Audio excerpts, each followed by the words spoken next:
Hello दोस्तों। मैं सचिन पुनिया आज आपके साथ डिस्कस करने जा रहा हूँ ह्यूमन फिजियोलॉजी का फर्स्ट चैप्टर, जिसमें हम पढ़ेंगे डाइजेस्टिव सिस्टम के बारे में। और आज की जो अपनी ये क्लास रहेगी, ये हर एक कैंडिडेट के लिए इम्पोर्टेंट है जो भी किसी कम्पिटिटिव एग्जाम की तैयारी कर रहा है, अब चाहे वो साइंस से हो या फिर स्पेसिफिक मेडिकल बैकग्राउंड से हो। तो चलिए स्टार्ट करते हैं डाइजेस्टिव सिस्टम से। डाइजेस्टिव सिस्टम, जिसको हिंदी में हम बोलते हैं पाचन तंत्र, तो होता क्या है बेसिकली, खाना जो हम खाते हैं, कोई भी खाना या फूड इनटेक जो हम करते हैं, उसको इनटेक करने के बाद कुछ कुछ एक प्रोसेस चलती है अपनी बॉडी में। और प्रोसेस के बाद उस फूड से हमको क्या मिलती है? एनर्जी मिलती है। और ये जो प्रोसेस चलती है, आज सारी ये प्रोसेसेस हम डिस्कस करेंगे कि कैसे खाना खाने से लेकर वहां से एनर्जी निकलने तक, या फिर हम बोल सकते हैं फूड को खाने से लेकर उसके ब्रेकडाउन होने की, और ब्रेकडाउन होने के बाद उसका अब्जॉर्प्शन होने की जो सारी प्रोसेस है, वो आज हम डिस्कस करेंगे। तो सबसे पहले हम स्टार्ट करने जा रहे हैं डाइजेशन से। डाइजेशन को हम कैसे डिफाइन करते हैं? तो डाइजेशन जो है वो एक ऐसी प्रोसेस है, ऐसी प्रक्रिया है जिसमें कि कन्वर्जन होता है किसका? कॉम्प्लेक्स फूड सब्सटेंस का। किस में? सिंपल फॉर्म्स में। और ये सिंपल फॉर्म्स जो होती है वो क्या होती हैं? अब्जॉर्बेबल होती है। मतलब कि ऐसी सिंपल फॉर्म्स बनेगी जो कि हमारी बॉडी के अंदर क्या हो सकती है? अब्जॉर्ब हो सकती है। तो सिंपली डाइजेशन का मतलब यही है कि कॉम्प्लेक्स फूड पार्टिकल जो हम इनटेक करते हैं उसको आगे सिंपल फॉर्म में तोड़ने की जो प्रोसेस है उसको नाम दे दिया डाइजेशन। तो डाइजेशन को हम सिंपली ऐसे ही बोल सकते हैं कि जो बायोमोलिक्यूल फूड में हम लेते हैं या फिर ओरिजिनल फॉर्म जो रहेगी खाने की, उसको कन्वर्ट कर देना किस में? सिंपल फॉर्म्स में। और सिंपल फॉर्म्स कौन सी? जिसको हमारी बॉडी क्या कर सके? अब्जॉर्ब कर सके। और इस प्रोसेस को हमने नाम दे दिया डाइजेशन। तो डाइजेशन की डेफिनेशन आई थिंक आपको यहाँ पे क्लियर हो गई। उसके बाद दूसरा वर्ड आता है अब्जॉर्प्शन। अब अभी हमने क्या देखा? मान लेते हमने फूड इनटेक किया और फूड का क्या हो गया? ब्रेक डाउन हो गया।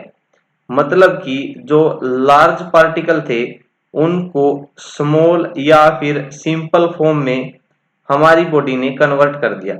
अब स्मॉल फॉर्म में कन्वर्ट होने के बाद उसके साथ क्या होगा? उसका होगा अब्जॉर्प्शन। और अब्जॉर्प्शन को हम डिफाइन करते हैं कि ऐसी प्रोसेस जिसके द्वारा डाइजेशन का जो एंड प्रोडक्ट होगा वो पास हो जाए। कहां पर? इनटू ब्लड और lymph through the intestinal mucosa. जो इंटेस्टाइन होती है, इंटेस्टाइन की जो लेयर है उसको बोला है यहाँ पे इंटेस्टिनल मुकोजा। इंटेस्टिनल मुकोजा के थ्रू जो एंड प्रोडक्ट बनेगा डाइजेशन का, या फिर सिंपली जो सिंपल फॉर्म बनेगी डाइजेशन के बाद, उनका पास हो जाना कहां पर? लिम्फ में या फिर ब्लड में। उस प्रोसेस को हम क्या बोलेंगे? अब्जॉर्प्शन बोलेंगे। तो डाइजेशन मतलब कि ब्रेकडाउन होना फूड का, और अब्जॉर्प्शन मतलब कि हमारी बॉडी ने उस पार्टिकल्स को, उन सिंपल फॉर्म्स को क्या कर लिया? अब्जॉर्ब कर लिया, अंदर ले लिया। तो ये थी सिंपल डेफिनेशन। अब हम बात करते हैं फूड की। जो भी हम फूड इनटेक करते हैं उसके दो मेन पार्ट होते हैं। एक को हमने बोल दिया मेजर कंपोनेंट और दूसरे को बोल दिया माइनर कंपोनेंट। मेजर कंपोनेंट, जो भी खाना हम खाते हैं उसका मेन पार्ट जो होता है वो बना होता है कार्बोहाइड्रेट्स का, प्रोटीन्स का और फैट्स का। इसलिए हमने इनको बोल दिया ये मेजर कंपोनेंट हैं हमारे फूड के। उसके बाद माइनर कंपोनेंट के अंदर आता है विटामिन्स और मिनरल्स। ये विटामिन और मिनरल्स जो हैं ये हमको ये हमको रिक्वायर्ड होते हैं इन इन स्मॉल अमाउंट। इनका थोड़ा सा अमाउंट ही हमारे लिए काफी है, इसलिए हमने इनको क्या बोला है? माइनर कंपोनेंट बोला है। उसके बाद बात आती है वाटर की। जो भी वाटर हम इनटेक करते हैं उसका जो रोल रहेगा वो हर एक बायोकेमिकल रिएक्शन में देखने को मिलता है। अब बायोकेमिकल रिएक्शन क्या होती हैं? कोई भी केमिकल रिएक्शन जो कि लिविंग ऑर्गेनिज्म के अंदर होती हैं, उनको हम बोलते हैं बायोकेमिकल रिएक्शन। बायो वर्ड जहां पे भी आएगा उसका मतलब होता है लिविंग। बायो वर्ड जहां पर भी आएगा उसका मतलब होता है लिविंग। तो लिविंग ऑर्गेनिज्म के अंदर जो केमिकल प्रोसेस चलती है उसको हम बोलते हैं बायोकेमिकल रिएक्शन। और बायोकेमिकल रिएक्शंस में वाटर का एक इम्पोर्टेंट रोल देखा जाता है। उसके बाद बात आती है हम फूड को इनटेक क्यों करते हैं, फूड हमारे लिए जरूरी क्यों है। तो सबसे पहला पॉइंट, फूड से हमको क्या मिलती है? एनर्जी मिलती है। और एनर्जी का यूज हमारी बॉडी करती है काफी सारे फंक्शंस करने के लिए। अभी भी अगर आप कुछ काम कर रहे हैं तो वो एनर्जी जो आपके पास है वो कहाँ से मिली है? आपको फूड से ही मिली है। दूसरा, फूड से हमको क्या मिलता है? ऑर्गेनिक मटेरियल मिलता है। और ये ऑर्गेनिक मटेरियल हमारी ग्रोथ के टाइम पे काम आता है या फिर टिश्यू रिपेयरमेंट में भी उसका काम होता है। जैसे मान लेते हैं आपको कहीं पर कोई चोट लग गई। अगर कहीं पर चोट जब लगेगी, इंजरी जब होगी, इंजरी होने से आपकी बॉडी में क्या होगी? सेल या फिर टिश्यू का डैमेज होगा। और सेल और टिश्यू आपको पता है किस चीज के बने होते हैं? ऑर्गेनिक ऑर्गेनिक मटेरियल के बने होते हैं। अब ऑर्गेनिक मटेरियल में क्या आ गया? आपको पता है लिपिड, प्रोटीन, कार्बोहाइड्रेट, ये सभी क्या आ गए? ऑर्गेनिक मटेरियल के एग्जांपल्स आ गए। और ये लिपिड और प्रोटीन्स जो कंज्यूम होते हैं for the formation of cell और टिश्यू, ये हमको कहाँ से मिलते हैं? फूड से मिलते हैं। मतलब कि फूड एक तो हमको एनर्जी देगा, दूसरा ऑर्गेनिक मटेरियल भी प्रोवाइड करवाएगा जो कि ग्रोथ और टिश्यू रिपेयर करने में हेल्पफुल साबित होता है। उसके बाद हम बात करते हैं कि हमारी बॉडी में जो डाइजेस्टिव सिस्टम है उसके कौन कौन से पार्ट हैं। तो जो डाइजेस्टिव सिस्टम है उसको हमने दो पार्ट में डिवाइड किया है। पहला पार्ट अपने पास एलिमेंट्री कैनाल, और दूसरा जो पार्ट है वो रहेगा एसोसिएटेड ग्लैंड्स। और एसोसिएटेड ग्लैंड मतलब कि ऐसी ग्लैंड्स जो कि डाइजेशन करवाने में हेल्प करती हैं, उनको हम बोलते हैं डाइजेशन एसोसिएटेड ग्लैंड्स, या फिर डाइजेस्टिव ग्लैंड भी हम इनको बोल सकते हैं। तो डाइजेस्टिव ग्लैंड भी हम इनको बोल सकते हैं। तो दो पार्ट अपने पास हैं डाइजेस्टिव सिस्टम में, पहला है एलिमेंट्री कैनाल और दूसरा है डाइजेस्टिव ग्लैंड्स। तो सबसे पहले हम बात करते हैं एलिमेंट्री कैनाल के बारे में।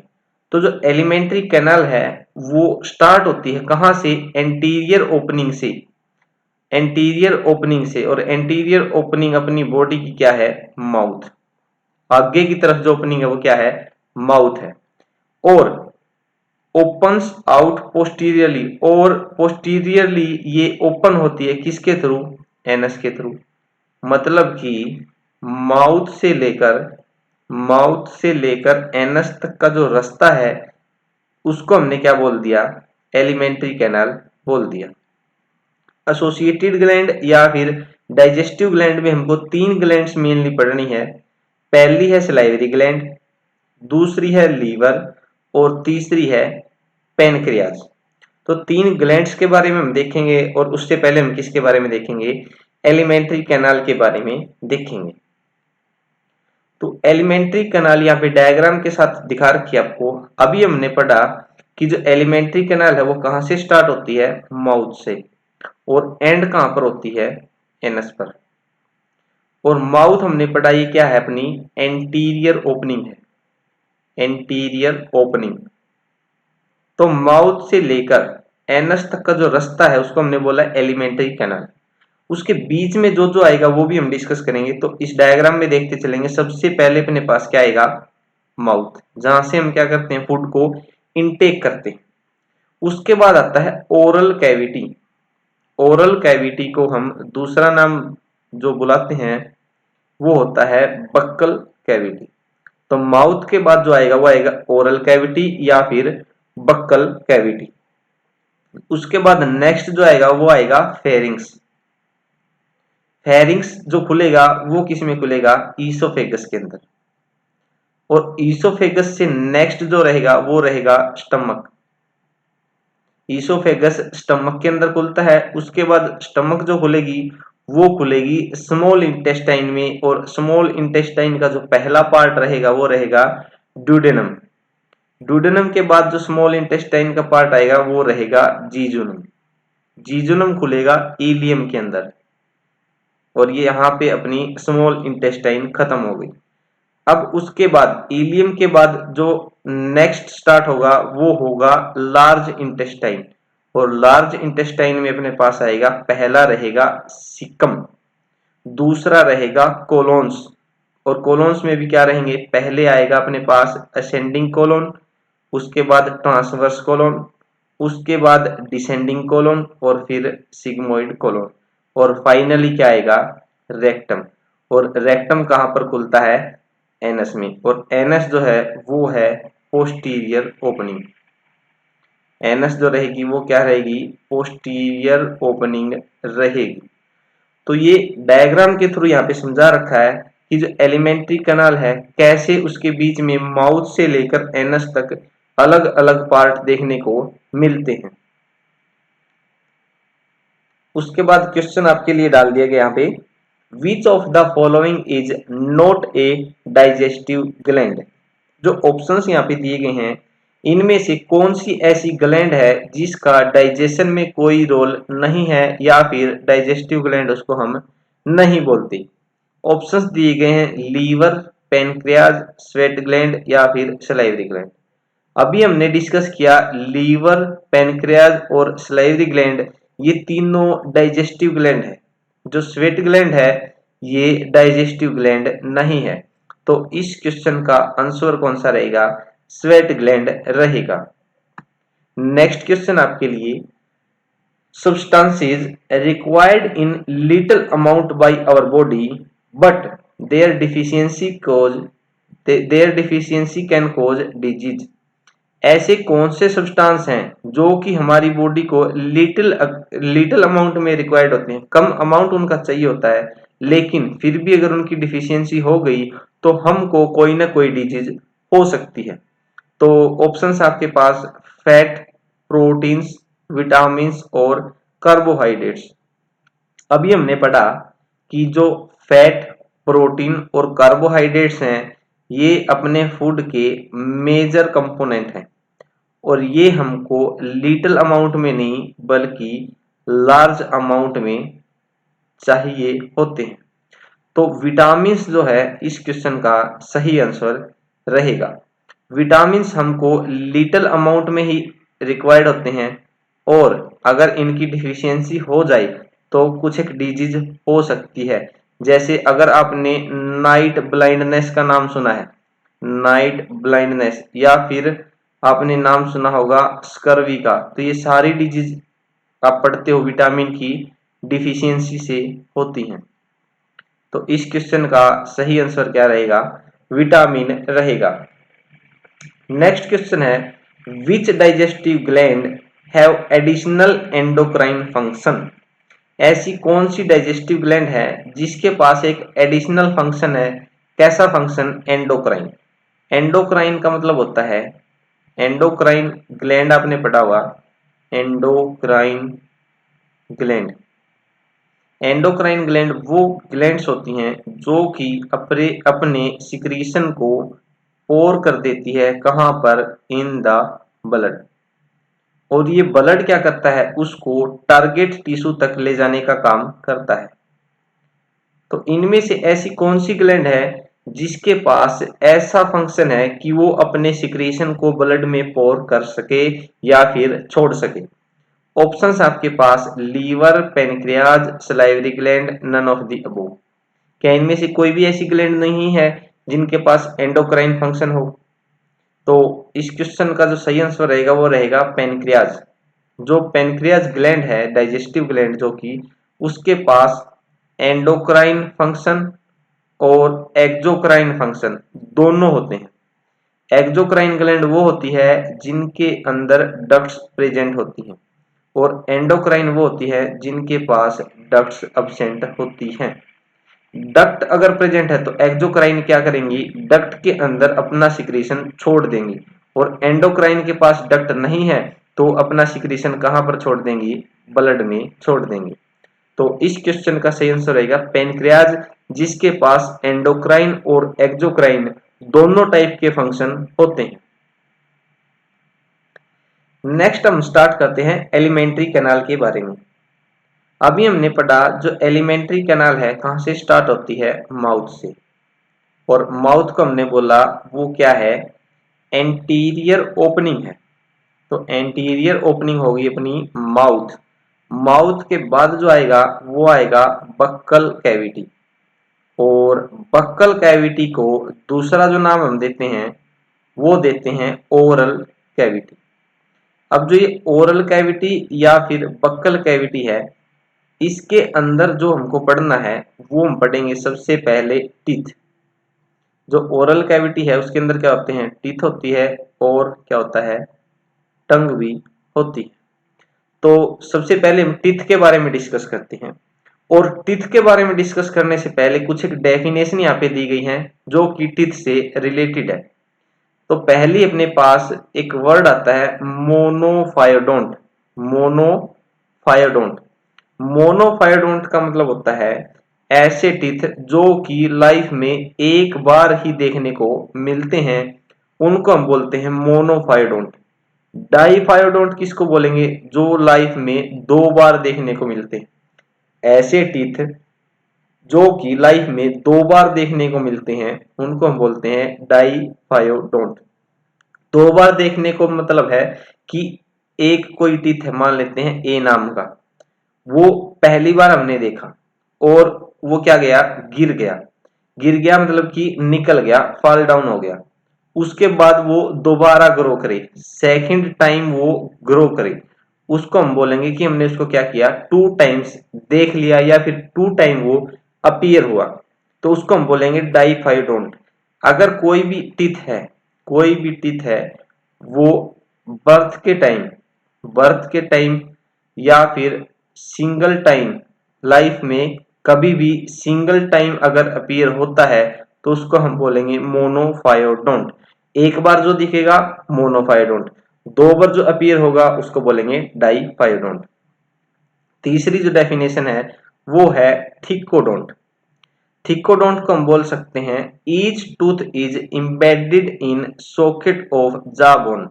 जो हर एक दांत होता है अपना वो इम्बेडेड होता है, धसा हुआ होता है, कहां पर, सॉकेट में। कौन सा सॉकेट, जो सॉकेट जा बोन के अंदर बना होता है। तो और इस टाइप की अरेंजमेंट को हम बोलते हैं थिकोडोंट। ये डायग्राम यहाँ पे दिखाया गया है। ये डायग्राम जो है इसमें यहाँ पे आप देख पा रहे हैं जो जाबोन है उसके अंदर सॉकेट जैसी स्ट्रक्चर दिखा रखी है, और इस सॉकेट के अंदर ये टीथ क्या होते हैं, इम्बेडेड होते हैं, धसे हुए होते हैं, और इस टाइप की अरेंजमेंट को हम क्या बोलते हैं, थिकोडोंट बोलते हैं। नेक्स्ट डेफिनेशन अपने पास हेट्रोडोंट की। हेट्रोडोंट का मतलब होता है, हेट्रो जहां पर भी वर्ड आता है उसका मतलब होता है डिफरेंट, और हेट्रोडोंट अगर आ गया तो मतलब कि डिफरेंट टाइप के टीथ अगर प्रेजेंट है। जैसे हमारी बॉडी की अगर हम बात करें तो हमारी बॉडी के अंदर चार तरह के, फोर टाइप्स ऑफ टीथ, हमारी बॉडी में चार तरह के दांत देखने को मिलते हैं। वो चार टाइप कौन कौन से हैं, पहला है इंसिसर, दूसरा है कैनाइन, तीसरा है प्रेमोलर, और चौथा है मोलर। मतलब कि हमारी बॉडी में हेट्रोडोंट टाइप की अरेंजमेंट देखने को मिलती है। मतलब कि डिफरेंट टाइप के टीथ अगर प्रेजेंट है तो उसको हम क्या बोलेंगे, हेट्रोडोंट बोलेंगे। तो ये था टीथ के बारे में बेसिक डेफिनेशन। मोनोफाइडोंट, एक टाइम अपीयर होने वाले दांत। डाइफाइडोंट, जो लाइफ टाइम में दो बार अपीयर होते हैं। थिकोडोंट, मतलब कि जो सॉकेट होता है जो बोन, जा बोन का, उसके अंदर दांत अगर धसे हुए हैं तो उसको बोलते हैं थिकोडोंट। हेट्रोडोंट का मतलब है डिफरेंट टाइप के टीथ प्रेजेंट होते हैं। नेक्स्ट आता है डेंटल फॉर्मूला। किसी भी ऑर्गेनिज्म के दांतों के बारे में अगर बताना है कि उसके कितने दांत है और किस टाइप के दांत है, तो उसको हम डिनोट करते हैं डेंटल फॉर्मूला से। और डेंटल फॉर्मूला होता क्या है, arrangement of teeth in each half of the upper and lower jaw in the order I C P M M। I से इंसीजर को लिखा है, C से कैनाइन को, PM से प्रीमोलर और M से मोलर। तो बताया क्या गया है, देखो मान लेते हैं ये किसी भी ऑर्गेनिज्म के ऊपर वाले दांत है और ये है नीचे वाले दांत। इसके हम 4 पार्ट डिवाइड कर देंगे। 4 पार्ट डिवाइड करने का मतलब है 2 तो हो गए अपर पार्ट और 2 हो गए लोअर पार्ट। तो एक पार्ट इस साइड का, मतलब कि लेफ्ट साइड का अपर पार्ट और लेफ्ट साइड का ही लोअर पार्ट, या फिर राइट साइड का अपर पार्ट और राइट साइड का लोअर पार्ट। इनमें अगर हम टिथ को डिनोट करें किस ऑर्डर में, आई सी पी एम और एम, और डिवाइड में हम क्या करेंगे, नीचे वाले दांत को भी इसी ऑर्डर में अगर लिखें आई सी पी एम और एम, मतलब कि half of each half of, मतलब कि ये टोटल जो था इसका क्या कर दिया हमने, हाफ कर दिया। और इस हाफ का क्या लेंगे, अपर और लोअर लेंगे, और ऑर्डर क्या रहेगा, आई सी पी एम और एम रहेगा। और इस तरीके से अगर हम उसको रिप्रेजेंट कर रहे हैं तो उसको हम बोलेंगे डेंटल फॉर्मूला। डिटेल में हम डिस्कस करेंगे डेंटल फॉर्मूला को। उससे पहले यहाँ पे जो बताया गया है, जो हार्ड च्यूइंग सरफेस होता है टीथ का, जो सरफेस होता है टीथ का जिससे हम चबाते हैं, वो किस चीज का बनाता है, वो बनाता है इनेमल का। और इनेमल क्या हेल्प करता है, मेस्टिकेशन ऑफ फूड में हेल्प करता है। और एक और इम्पोर्टेंट बात जो है इनेमल के बारे में, it is hardest substance of hardest substance of our body. हमारी बॉडी में जो सबसे हार्ड सब्सटेंस होता है वो क्या होता है, इनेमल होता है। बोन से भी ज्यादा स्ट्रॉन्ग इनेमल पाया जाता है। तो डिटेल में डिस्कस करते हैं डेंटल फॉर्मूला। उससे पहले मैं बता दूं कि जो डेंटल फॉर्मूला रहेगा वो चाइल्ड के लिए, एक 17 ईयर ओल्ड के लिए और एडल्ट के लिए, तीनों के लिए अलग अलग रहेगा। सबसे पहले हम बात करते हैं चाइल्ड के लिए। जो चाइल्ड होता है उसके अंदर प्रीमोलर टीथ जो रहते हैं वो अब्सेंट रहते हैं। जो चाइल्ड होते हैं उनके अंदर प्रीमोलर टीथ जो रहेंगे वो अब्सेंट रहेंगे।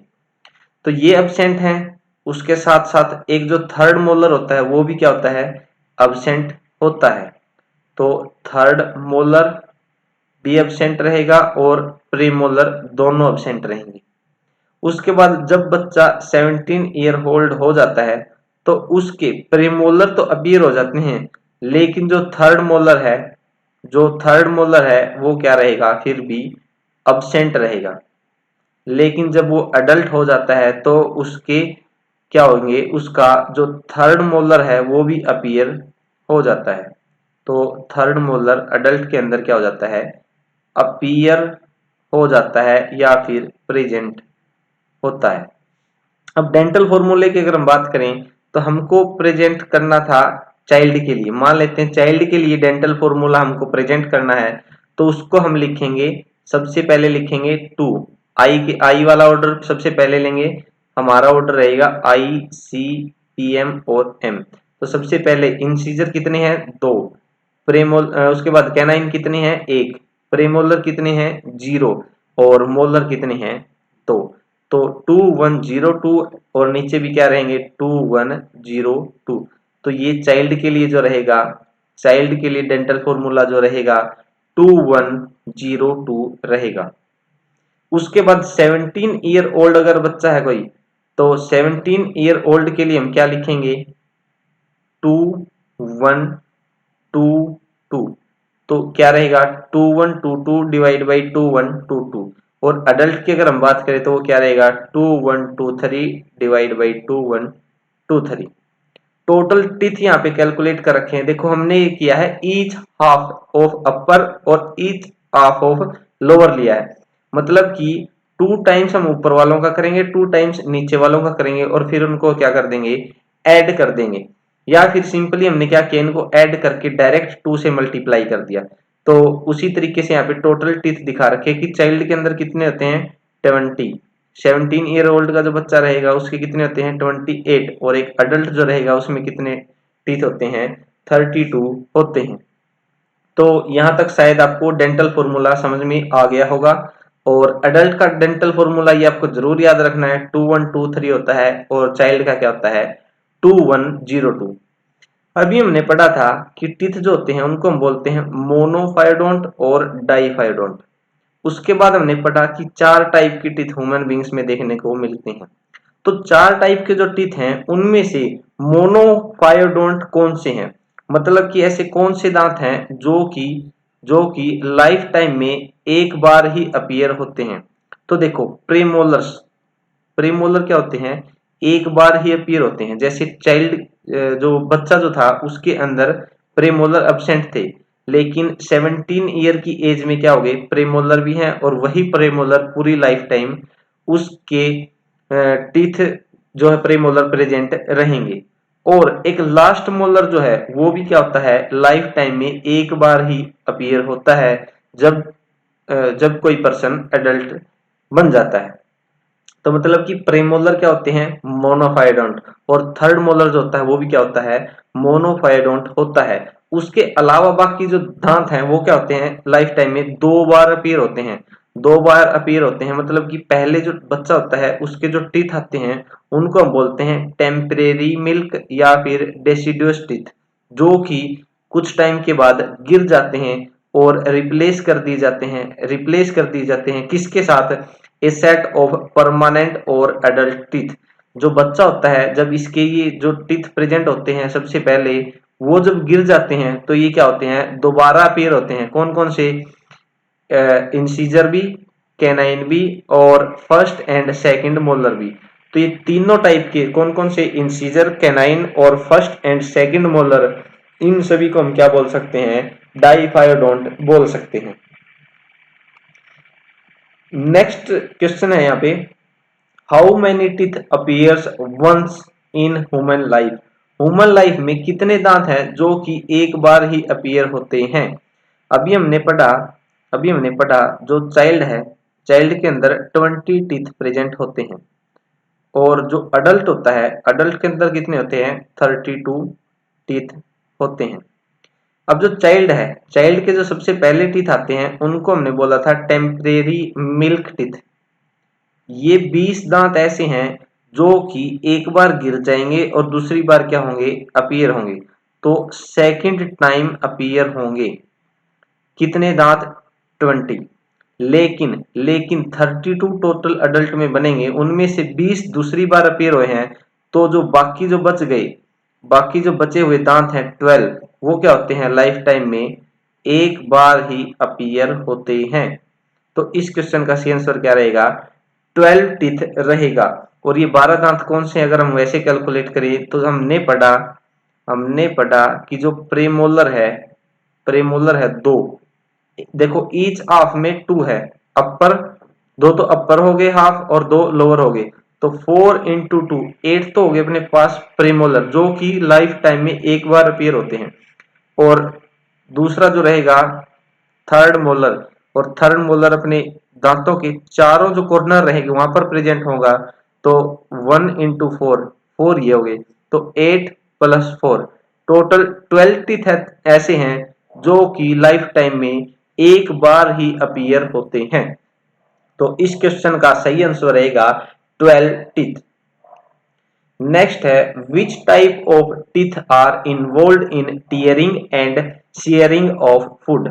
फूड के टीयरिंग और शेयरिंग में कौन से टाइप के दांत इन्वॉल्व होते हैं। ऑप्शंस हैं मोलर, सेकंड प्रीमोलर, तीसरा इंसीजर, और लास्ट कैनाइन। तो जो कैनाइन टाइप के टीथ होते हैं उनका रोल होता है टीयर और share of food. Tearing and sharing of food के लिए जो हेल्पफुल होते हैं टीथ वो होते हैं कैनाइन। जैसे आपने देखा होगा कोई भी जानवर जो है, जंगली जानवर जो है, जैसे शेर की अगर हम बात करें लायन, तो वो अगर किसी छोटे ऑर्गेनिज्म को या छोटे एनिमल को खाता है तो उसको फाड़ने के लिए, शीयरिंग और टीयरिंग करने के लिए कौन से दांत वो यूज करता है कैनाइन टीथ यूज करता है। और नॉर्मली हम भी क्या करते हैं, कोई भी चीज अगर हम ट्राई करते हैं कि हम अपने अपने दांतों से अगर उसको फाड़ सके, तो हम कौन से दांत यूज करते हैं, कैनाइन जो टीथ है वो यूज करते हैं। उसके बाद टीथ के बाद आता है टंग।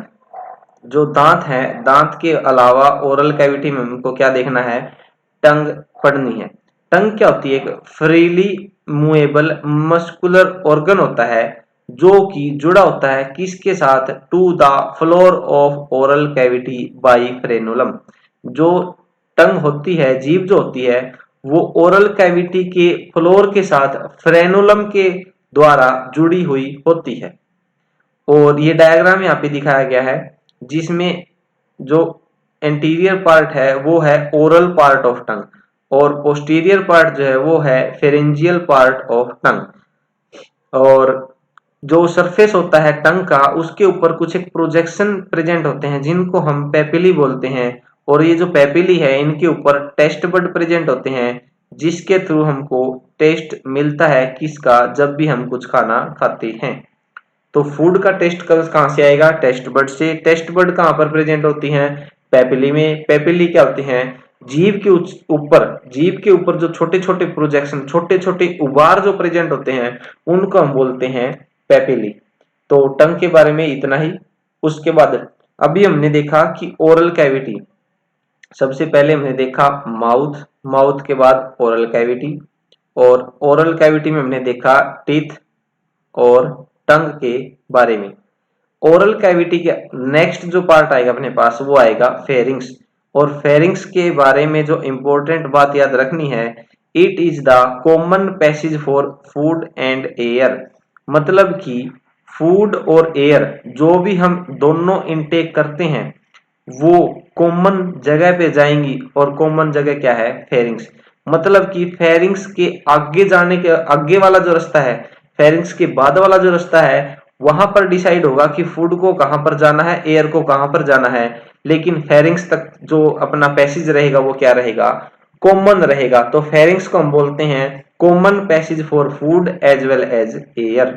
तो ये यहाँ पे आप देख सकते हैं डायग्राम में, माउथ, माउथ के बाद ओरल कैविटी, ओरल कैविटी के बाद क्या है, फेरिंग्स है। जो फेरिंग्स है आगे दो ओपनिंग में ओपन हो रहा है। मतलब कि जो फेरिंग्स है, फेरिंग्स आगे दो ओपनिंग में खुलता है। दो ओपनिंग है इसकी, पहली रहेगी ईसोफेगस, और दूसरी जो रहेगी वो रहेगी ट्रेकिया। ट्रेकिया के अंदर क्या जाएगा, एयर, और ईसोफेगस के अंदर क्या जाएगा, खाना जाएगा, फूड जाएगा। तो ये था फेरिंग्स के बारे में। उसके बाद बताया गया है एक cartilaginous flap called epiglottis prevent the entry of food into the glottis. और ग्लोटिस क्या होता है, ओपनिंग ऑफ विंड पाइप। देखो यहाँ पे बताया गया है, अभी हमने पढ़ा कि जो फेरिंग्स है वो कॉमन पैसेज है फूड और एयर के लिए, और उसकी आगे दो ओपनिंग है, ईसोफेगस और ट्रेकिया। तब ट्रेकिया तो अब फेरिंग्स के अंदर फूड भी है और एयर भी है। तो ऐसा कैसे डिसाइड होगा कि फूड जो है ट्रेकिया के अंदर ना जाए। तो जो विंड पाइप जो है, ट्रेकिया, ट्रेकिया को हम क्या बोलते हैं, विंड पाइप बोलते हैं। विंड पाइप जो बोलते हैं वो किसको बोलते हैं, ट्रेकिया को। तो ट्रेकिया की जो ओपनिंग है उसको हम बोलते हैं ग्लोटिस।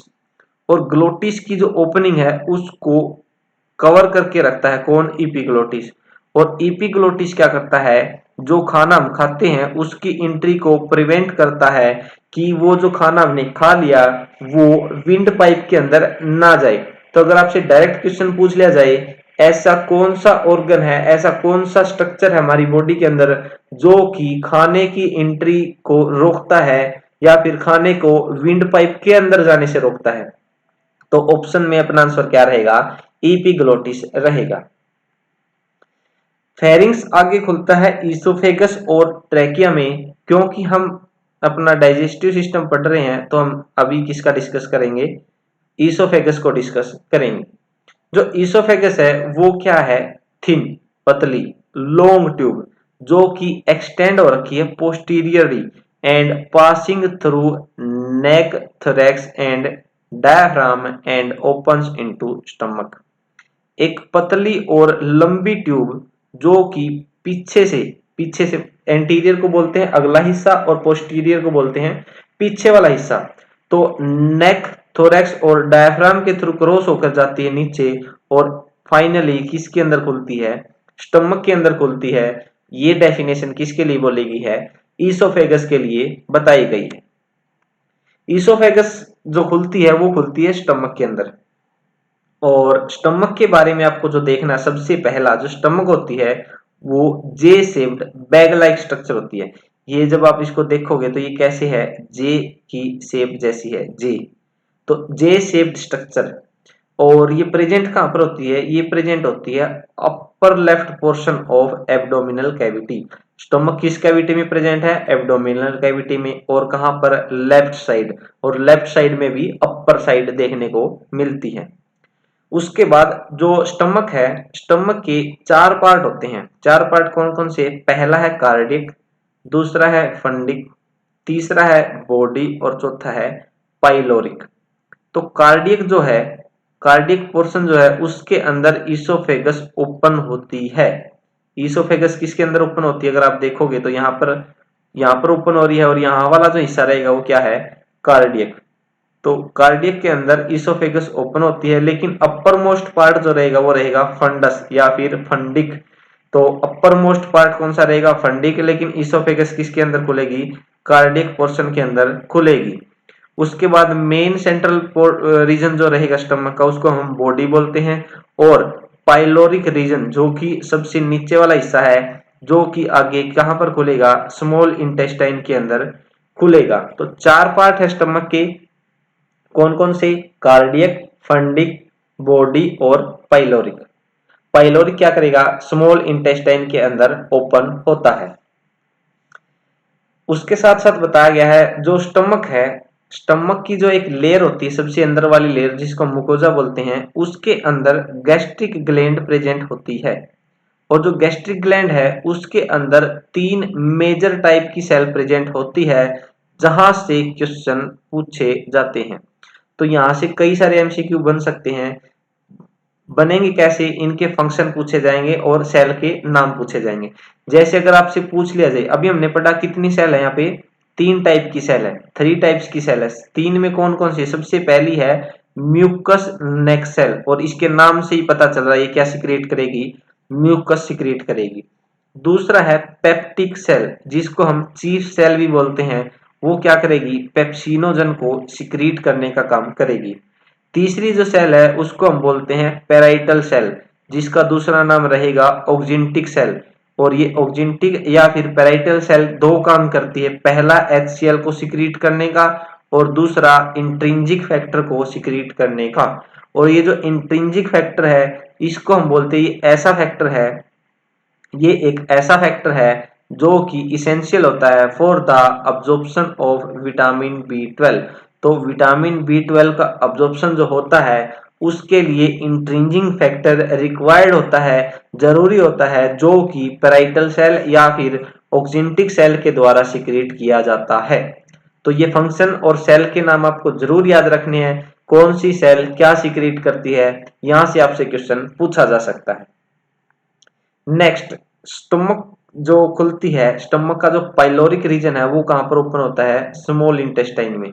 और स्मॉल इंटेस्टाइन के तीन रीजन होते हैं, कौन कौन से, पहला है ड्यूडेनम, दूसरा है जीजुनम और तीसरा है एलियम। जो जीजुनम होती है वो सी शेप्ड स्ट्रक्चर होती है। जीजुनम ड्यूडेनम के बाद आने वाला स्ट्रक्चर है जो कि लॉन्ग और कोइल्ड पोर्शन होता है, और इसको हम बोल सकते हैं मिडल वाला पोर्शन है, जो कि आगे इलियम के अंदर ओपन होता है। और इलियम पोर्शन जो रहेगा स्मॉल इंटेस्टाइन का वो हाईली कोइल्ड होता है। नेक्स्ट है लार्ज इंटेस्टाइन, जो स्मॉल इंटेस्टाइन का लास्ट पार्ट है इलियम, वो ओपन होता है कहां पर, लार्ज इंटेस्टाइन में। और लार्ज इंटेस्टाइन के भी कितने रीजन हमको पढ़ने हैं, तीन। सबसे पहला है सीकम, दूसरा है कोलोन और तीसरा है रेक्टम। जो सिक्कम है इसके बारे में पूछा जाता है कि इसके अंदर क्या होते हैं, सिम्बायोटिक माइक्रो ऑर्गेनिज्म प्रेजेंट होते हैं। तो ये क्वेश्चन आपसे पूछा जा सकता है कि सिम्बायोटिक माइक्रो ऑर्गेनिज्म अपनी बॉडी के किस पार्ट में देखने को मिलते हैं, तो वो कहां पर देखने को मिलते हैं, सिक्कम के अंदर देखने को मिलते हैं। नेक्स्ट है कोलोन, कोलोन के भी आगे क्या होते हैं, चार पार्ट होते हैं, जिसको हम असेंडिंग ट्रांसवर्स ट्रांसवर्स डिसेंडिंग और सिग्मोइड कोलोन बोल सकते हैं। थर्ड जो पार्ट रहेगा वो रहेगा रेक्टम, जहां पर स्टूल जो है टेम्परेरी स्टोरेज, मतलब कि स्टूल का टेम्परेरी स्टोरेज जहां पर हो सकता है वो कौन सी जगह है, रेक्टम रहेगी। नेक्स्ट जो इंपॉर्टेंट पॉइंट है वो है अपेंडिक्स का नाम आपने सुना होगा, वर्मीफोर अपेंडिक्स। तो ये कहां पर प्रेजेंट होती है? जो वर्मीफोर अपेंडिक्स है एक फिंगर लाइक ट्यूबुलर प्रोजेक्शन है, जो कि एक वेस्टिजियल ऑर्गन भी है। ये कहां से अराइज होते हैं? ये सिक्कम से अराइज होते हैं। तो ये पॉइंट भी आपसे पूछा जा सकता है। जो वर्मीफोर्म अपेंडिक्स होता है, जो कि एक वेस्टिजियल ऑर्गन है, वो सिक्कम से अराइज होता है। वेस्टिजियल ऑर्गन क्या होते हैं?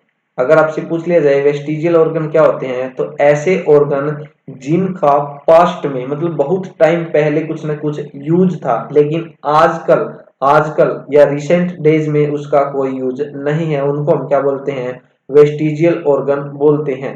और वेस्टिजियल ऑर्गन का एक एग्जांपल अपने पास तैयार हो गया, वो क्या है? वर्मीफोर्म अपेंडिक्स, जो कि सिक्कम से अराइज होती है। क्वेश्चन आपके लिए है, which of the following is not a part of small intestine? Small intestine का इनमें से कौन सा पार्ट नहीं है? जीजुनम, इलियम, सिक्कम, ड्यूडेनम। तो अभी हमने पढ़ा जो स्मॉल इंटेस्टाइन है उसके तीन पार्ट थे, पहला ड्यूडेनम, दूसरा जीजुनम और तीसरा इलियम। लेकिन जो सिक्कम है, सिक्कम किसका पार्ट है? लार्ज इंटेस्टाइन का पार्ट है। तो इस क्वेश्चन का सही आंसर क्या रहेगा? सिक्कम रहेगा। नेक्स्ट है वर्मीफॉर्म अपेंडिक्स अराइजेज फ्रॉम। जो वर्मीफॉर्म अपेंडिक्स है वो कहां से अराइज होती हैं? जीजुनम से, कोलोन से, सिक्कम से या फिर रेक्टम से? तो जो वर्मीफॉर्म अपेंडिक्स है वो सिक्कम से अराइज होते हैं। तो सिक्कम इस क्वेश्चन का सही आंसर रहेगा। नेक्स्ट क्वेश्चन है, which of the following part of alimentary canal host symbiotic micro organism? ऐसा एलिमेंट्री कैनाल का कौन सा पार्ट है जिसके अंदर सिम्बायोटिक माइक्रो ऑर्गेनिज्म देखने को मिलते हैं? ऑप्शन है ड्यूडेनम, स्टमक, सिक्कम या फिर लीवर। तो इस क्वेश्चन का भी सही आंसर क्या रहेगा? सिक्कम रहेगा। सिम्बायोटिक बैक्टीरिया क्या होते हैं? सिम्बायोटिक एसोसिएशन अगर आपने पढ़ा है, सिम्बायोटिक एसोसिएशन, सिम्बायोटिक एसोसिएशन में रहने वाले ऑर्गेनिज्म को बोलते हैं सिम्बायोटिक माइक्रो ऑर्गेनिज्म। और सिम्बायोटिक ऑर्गेनिज्म या फिर सिम्बायोटिक एसोसिएशन हम जब बोलेंगे जब दो ऑर्गेनिज्म साथ में रहते हैं और जो दोनों एक दूसरे का क्या कर रहे हैं? फायदा कर रहे हैं। दोनों एक दूसरे का क्या कर रहे हैं? फायदा कर रहे हैं, बेनिफिट अगर कर रहे हैं तो उसको हम बोलते हैं सिम्बायोटिक एसोसिएशन। तो अपनी बॉडी के अंदर जो सिम्बायोटिक माइक्रो ऑर्गेनिज्म होते हैं वो क्या करते हैं? हमारे लिए कुछ ना कुछ सब्सटेंस प्रिपेयर करते हैं, जो कि हमें अपनी इम्यूनिटी प्रोवाइड करवाते हैं, प्लस प्लस हमारे डाइजेशन की जो प्रक्रिया है उसमें भी हेल्प करते हैं। उसके बदले हम क्या करते हैं? उनको न्यूट्रिशन प्रोवाइड करवाते हैं। न्यूट्रिशन प्रोवाइड करवाते हैं ताकि वो ऑर्गेनिज्म जो है वो क्या कर सके? ग्रो कर सके। तो दोनों एक दूसरे का फायदा कर रहे हैं तो उनको बोलते हैं सिम्बायोटिक एसोसिएशन। और सिम्बायोटिक एसोसिएशन में रहने वाले माइक्रो ऑर्गेनिज्म को हम क्या बोलते हैं? सिम्बायोटिक माइक्रो ऑर्गेनिज्म बोलते हैं। और हमारी बॉडी में जो सिम्बायोटिक माइक्रो ऑर्गेनिज्म मिलते हैं वो मिलते हैं सिक्कम, जो कि एक लार्ज इंटेस्टाइन का पार्ट होता है। तो अब हम पढ़ेंगे वॉल ऑफ एलिमेंट्री कैनाल के बारे में। जो एलिमेंट्री कैनाल है, जो एलिमेंट्री कैनाल है उसकी जो वॉल है, उसकी जो वॉल है उसके अंदर 4 लेयर देखने को मिलती है। ईसोफेगस से लेकर रेक्टम तक 4 walls are present in alimentary canal. और ये 4 जो वॉल हैं वो कौन कौन सी है? बाहर की तरफ से अगर हम स्टार्ट करें तो सबसे पहली है सिरोसा, दूसरा है मस्कुलेरिस, तीसरा रहेगा सब मुकोजा और चौथा रहेगा मुकोजा। तो 4 लेयर प्रेजेंट होती हैं एलिमेंट्री कैनाल में, और उसमें से जो सबसे पहली है सिरोसा वो क्या है? Outer most. और जो म्यूकोजा है वो क्या है, इनर मोस्ट।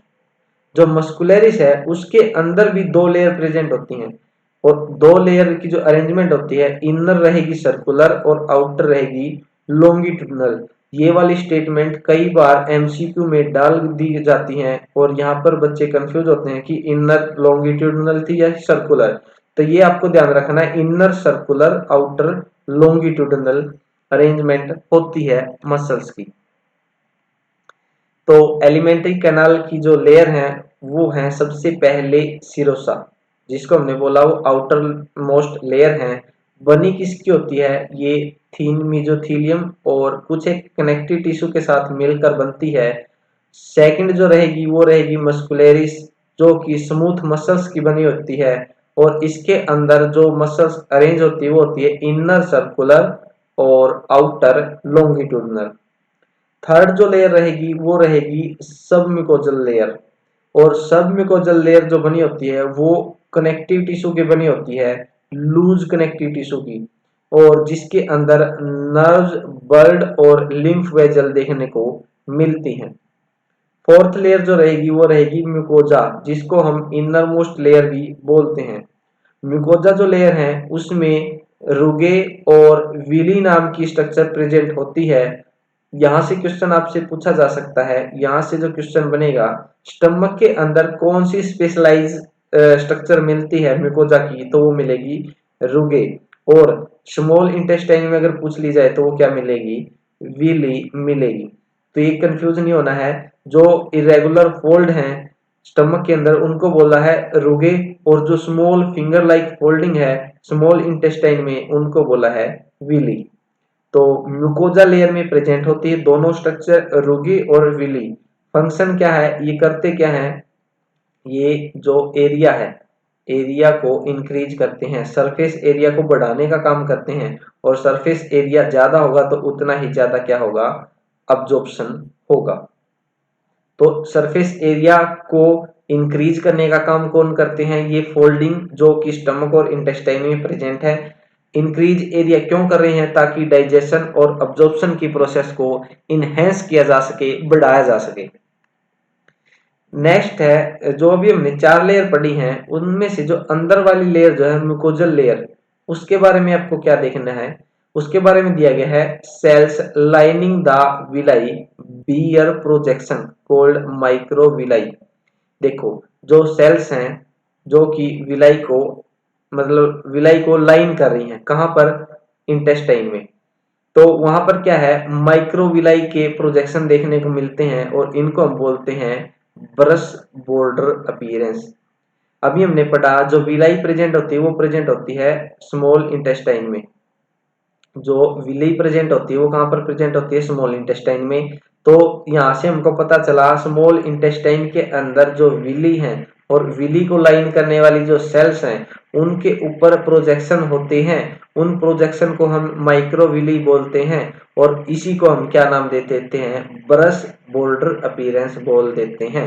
तो यहाँ से आपके लिए क्वेश्चन तैयार हो गया कि ब्रश बॉर्डर अपीयरेंस कहां पर प्रेजेंट होती है, तो ये कहां पर प्रेजेंट होती है, स्मॉल इंटेस्टाइन के अंदर देखने को मिलती है।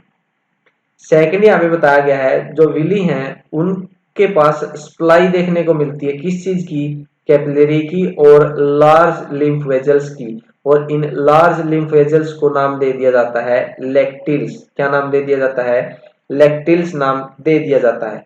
इस डायग्राम में आप देख सकते हो जो विली हैं उनके पास लेक्टिल्स की और कैपिलरी की क्या है, सप्लाई है।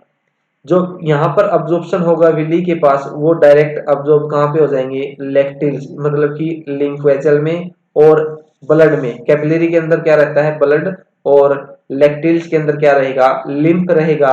और अभी हमने पढ़ा था कि जो अब्जॉर्प्शन की जो प्रोसेस होती है उसको हमने डिफाइन किया था कि जो सिंपल अब्जॉर्बेबल फॉर्म बनी है उनका पास हो जाना कहां पर, लिम्फ में और ब्लड में, तो अब्जॉर्प्शन यहाँ से डायरेक्ट हो जाए, इसलिए विली के अंदर क्या होती है, कैपिलरी की और लिम्फ वेजल की सप्लाई दी होती है।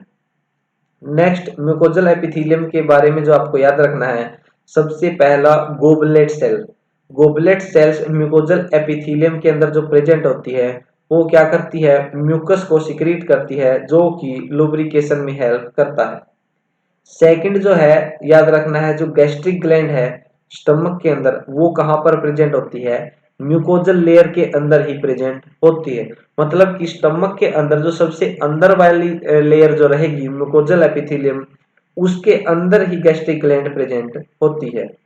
और उसके बाद थर्ड जो है, क्रिप्स ऑफ लिबरकुहन, ये कहाँ पर प्रेजेंट होते हैं, these are crypts between bases of villi, जो विली है इंटेस्टाइन के अंदर, उनके बीच के जो गैप हैं, क्रिप्स जो हैं, उनको हमने बोला है क्रिप्स ऑफ लिबरकोन। तो ये भी कहाँ पर प्रेजेंट होते हैं, क्रिप्स ऑफ क्रिप्स ऑफ लिबरकोन कहाँ पर प्रेजेंट होते हैं, स्मॉल इंटेस्टाइन के अंदर प्रेजेंट होते हैं, in between bases of villi. तो ये था अपने पास एलिमेंट्री कैनाल के बारे में। नेक्स्ट हम पढ़ेंगे डाइजेस्टिव ग्लैंड्स के बारे में। और डाइजेस्टिव ग्लैंड जो है हमने डिस्कस किया था कि तीन हमको पढ़नी है। पहली है सलाइवरी ग्लैंड्स, दूसरी है लीवर और तीसरी है पैनक्रियाज। तो स्टार्ट करते हैं सबसे पहले सलाइवरी ग्लैंड्स के साथ। जो सलाइवरी ग्लैंड्स होती हैं उनका जो सिक्रीशन होता है उनको हम बोलते हैं सलाइवा। डेली सिक्रीशन की हम बात करें तो जो डेली सिक्रीशन होता है सलाइवा का, वो होता है 1500 ml। मतलब कि 1.5 लीटर सलाइवा डेली हमारी सलाइवरी ग्लैंड सिक्रीट करती हैं। अगर पीएच आपसे पूछ लिया जाए सलाइवा का तो वो रहेगा 6.8। मतलब कि स्लाइटली स्लाइटली एसिडिक हम इसको बोल सकते हैं। 7 पर क्या होता है, न्यूट्रल पीएच होता है। तो अराउंड न्यूट्रल बोलो या फिर स्लाइटली एसिडिक भी आप इसको बोल सकते हैं। सलाइवा का पीएच कितना रहेगा, 6.8 रहेगा। कंपोजिशन की अगर बात करें तो जो सलाइवा की कंपोजिशन में 99.5% वाटर प्रेजेंट होता है। सलाइवा के अंदर जो अमाइलेज प्रेजेंट होता है उसका दूसरा नाम अगर पूछ लिया जाए वो होता है टाइलिन। जो टाइलिन होता है वो सलाइवरी अमाइलेज का ही दूसरा नाम होता है, जो कि मेनली पैरोटिड के द्वारा सिक्रीट किया जाता है। और पैरोटिड क्या है, एक सलाइवरी ग्लैंड का एग्जाम्पल है, जो भी हम डिस्कस करेंगे कि कौन कौन सी सलाइवरी ग्लैंड प्रेजेंट होती है। उसके साथ साथ जो सलाइवा होती है, सलाइवा के अंदर लाइसोजाइम, म्यूकस और थायोसाइनेट्स प्रेजेंट होते हैं। और कुछ एक आयन जैसे सोडियम, पोटेशियम क्लोराइड और कार्बोनेट आयन भी प्रेजेंट होते हैं। और जो एक क्वेश्चन पूछा जाता है कि सलाइवा के अंदर कौन से टाइप की एंटीबॉडी मिलती है, तो IgA टाइप की एंटीबॉडी सलाइवा के अंदर देखने को मिलती है। उसके साथ साथ सलाइवा के अंदर स्मॉल अमाउंट ऑफ यूरिया और यूरिक एसिड भी देखने को मिलता है। तो सलाइवरी ग्लैंड अब हम बात करेंगे कौन कौन सी, तीन टाइप की प्रेजेंट होती हैं। जो सलाइवरी ग्लैंड होती है 3 टाइप्स की हमको पढ़नी है। टोटल होती कितनी है, 6। मतलब कि टाइप पूछे तो 3 और टोटल ग्लैंड अगर पूछे तो 6। 6 टोटल ग्लैंड प्रेजेंट होती हैं लेकिन टाइप कितने रहेंगे, 3। तो 3 टाइप की दो दो ग्लैंड प्रेजेंट होती है, तो टोटल कितनी ग्लैंड अपने पास 6 सलाइवरी ग्लैंड होती हैं। टाइप कौन कौन से हैं, सबसे पहली है पैरोटिड ग्लैंड। पहली है पैरोटिड ग्लैंड, दूसरी है सबलिंगुअल और तीसरी रहेगी सब मैक्सिलरी। इनके बारे में अभी हम देखते हैं थोड़ा। ये टेबल जो दिखा रखी है, 3 टाइप अभी हमने पढ़े सलाइवरी ग्लैंड के। पहला है पैरोटिड ग्लैंड, दूसरा है सब मैंडिबुलर या फिर सब मैक्सिलरी ग्लैंड, और तीसरी जो रहेगी वो रहेगी सबलिंगुअल ग्लैंड। मेन जो बात आपको याद रखनी है, सबसे पहला लार्जेस्ट सलाइवरी ग्लैंड कौन सी है, पैरोटिड। उसके बाद इनकी पोजीशन भी आप याद कर सकते हो। जो पैरोटिड ग्लैंड है वो ईयर के, कान के पास प्रेजेंट होती है, चिक में। और सबमैंडिबुलर प्रेजेंट कहां पर होती है, at the junction of upper and lower जा। जहां पर अपने बक्कल कैविटी में अपर और लोअर जा का जंक्शन है, वहां पर कौन सी प्रेजेंट होती है, सब मैंडिबुलर या फिर सब मैक्सिलरी। और टंग के नीचे जो प्रेजेंट होती है उसको हम बोलते हैं सबलिंगुअल ग्लैंड। सबसे बड़ी कौन सी है, पैरोटिड। सबसे छोटी कौन सी है, सबलिंगुअल। डक्ट के जो नाम है वो भी आपको ध्यान में रखने हैं। जो पैरोटिड है उसकी जो डक्ट है उसका सिक्रीशन जो जाएगा वो कहाँ पे जाएगा, स्टेंसन डक्ट में जाएगा। सब मैंडिबुलर या फिर सब मैक्सिलरी ग्लैंड जो है उसका सिक्रीशन कौन सी डक्ट में जाता है, वार्टन्स डक्ट के थ्रू जाता है। और सबलिंगुअल ग्लैंड की जो डक्ट है उसका नाम जो रहेगा वो रहेगा डक्ट्स ऑफ रिविनस। अब डक्ट्स के नाम आपको ध्यान रखने, कौन सी ग्लैंड के लिए कौन सी डक्ट है। दूसरा, अगर सबसे लंबी डक्ट पूछ लिया जाए तो कौन सी होती है, वार्टन्स डक्ट होती है, जो कि सब मैंडिबुलर और सब मैक्सिलरी ग्लैंड की डक्ट होती है। नेक्स्ट अपने पास जो याद रखना है, जो सलाइवा है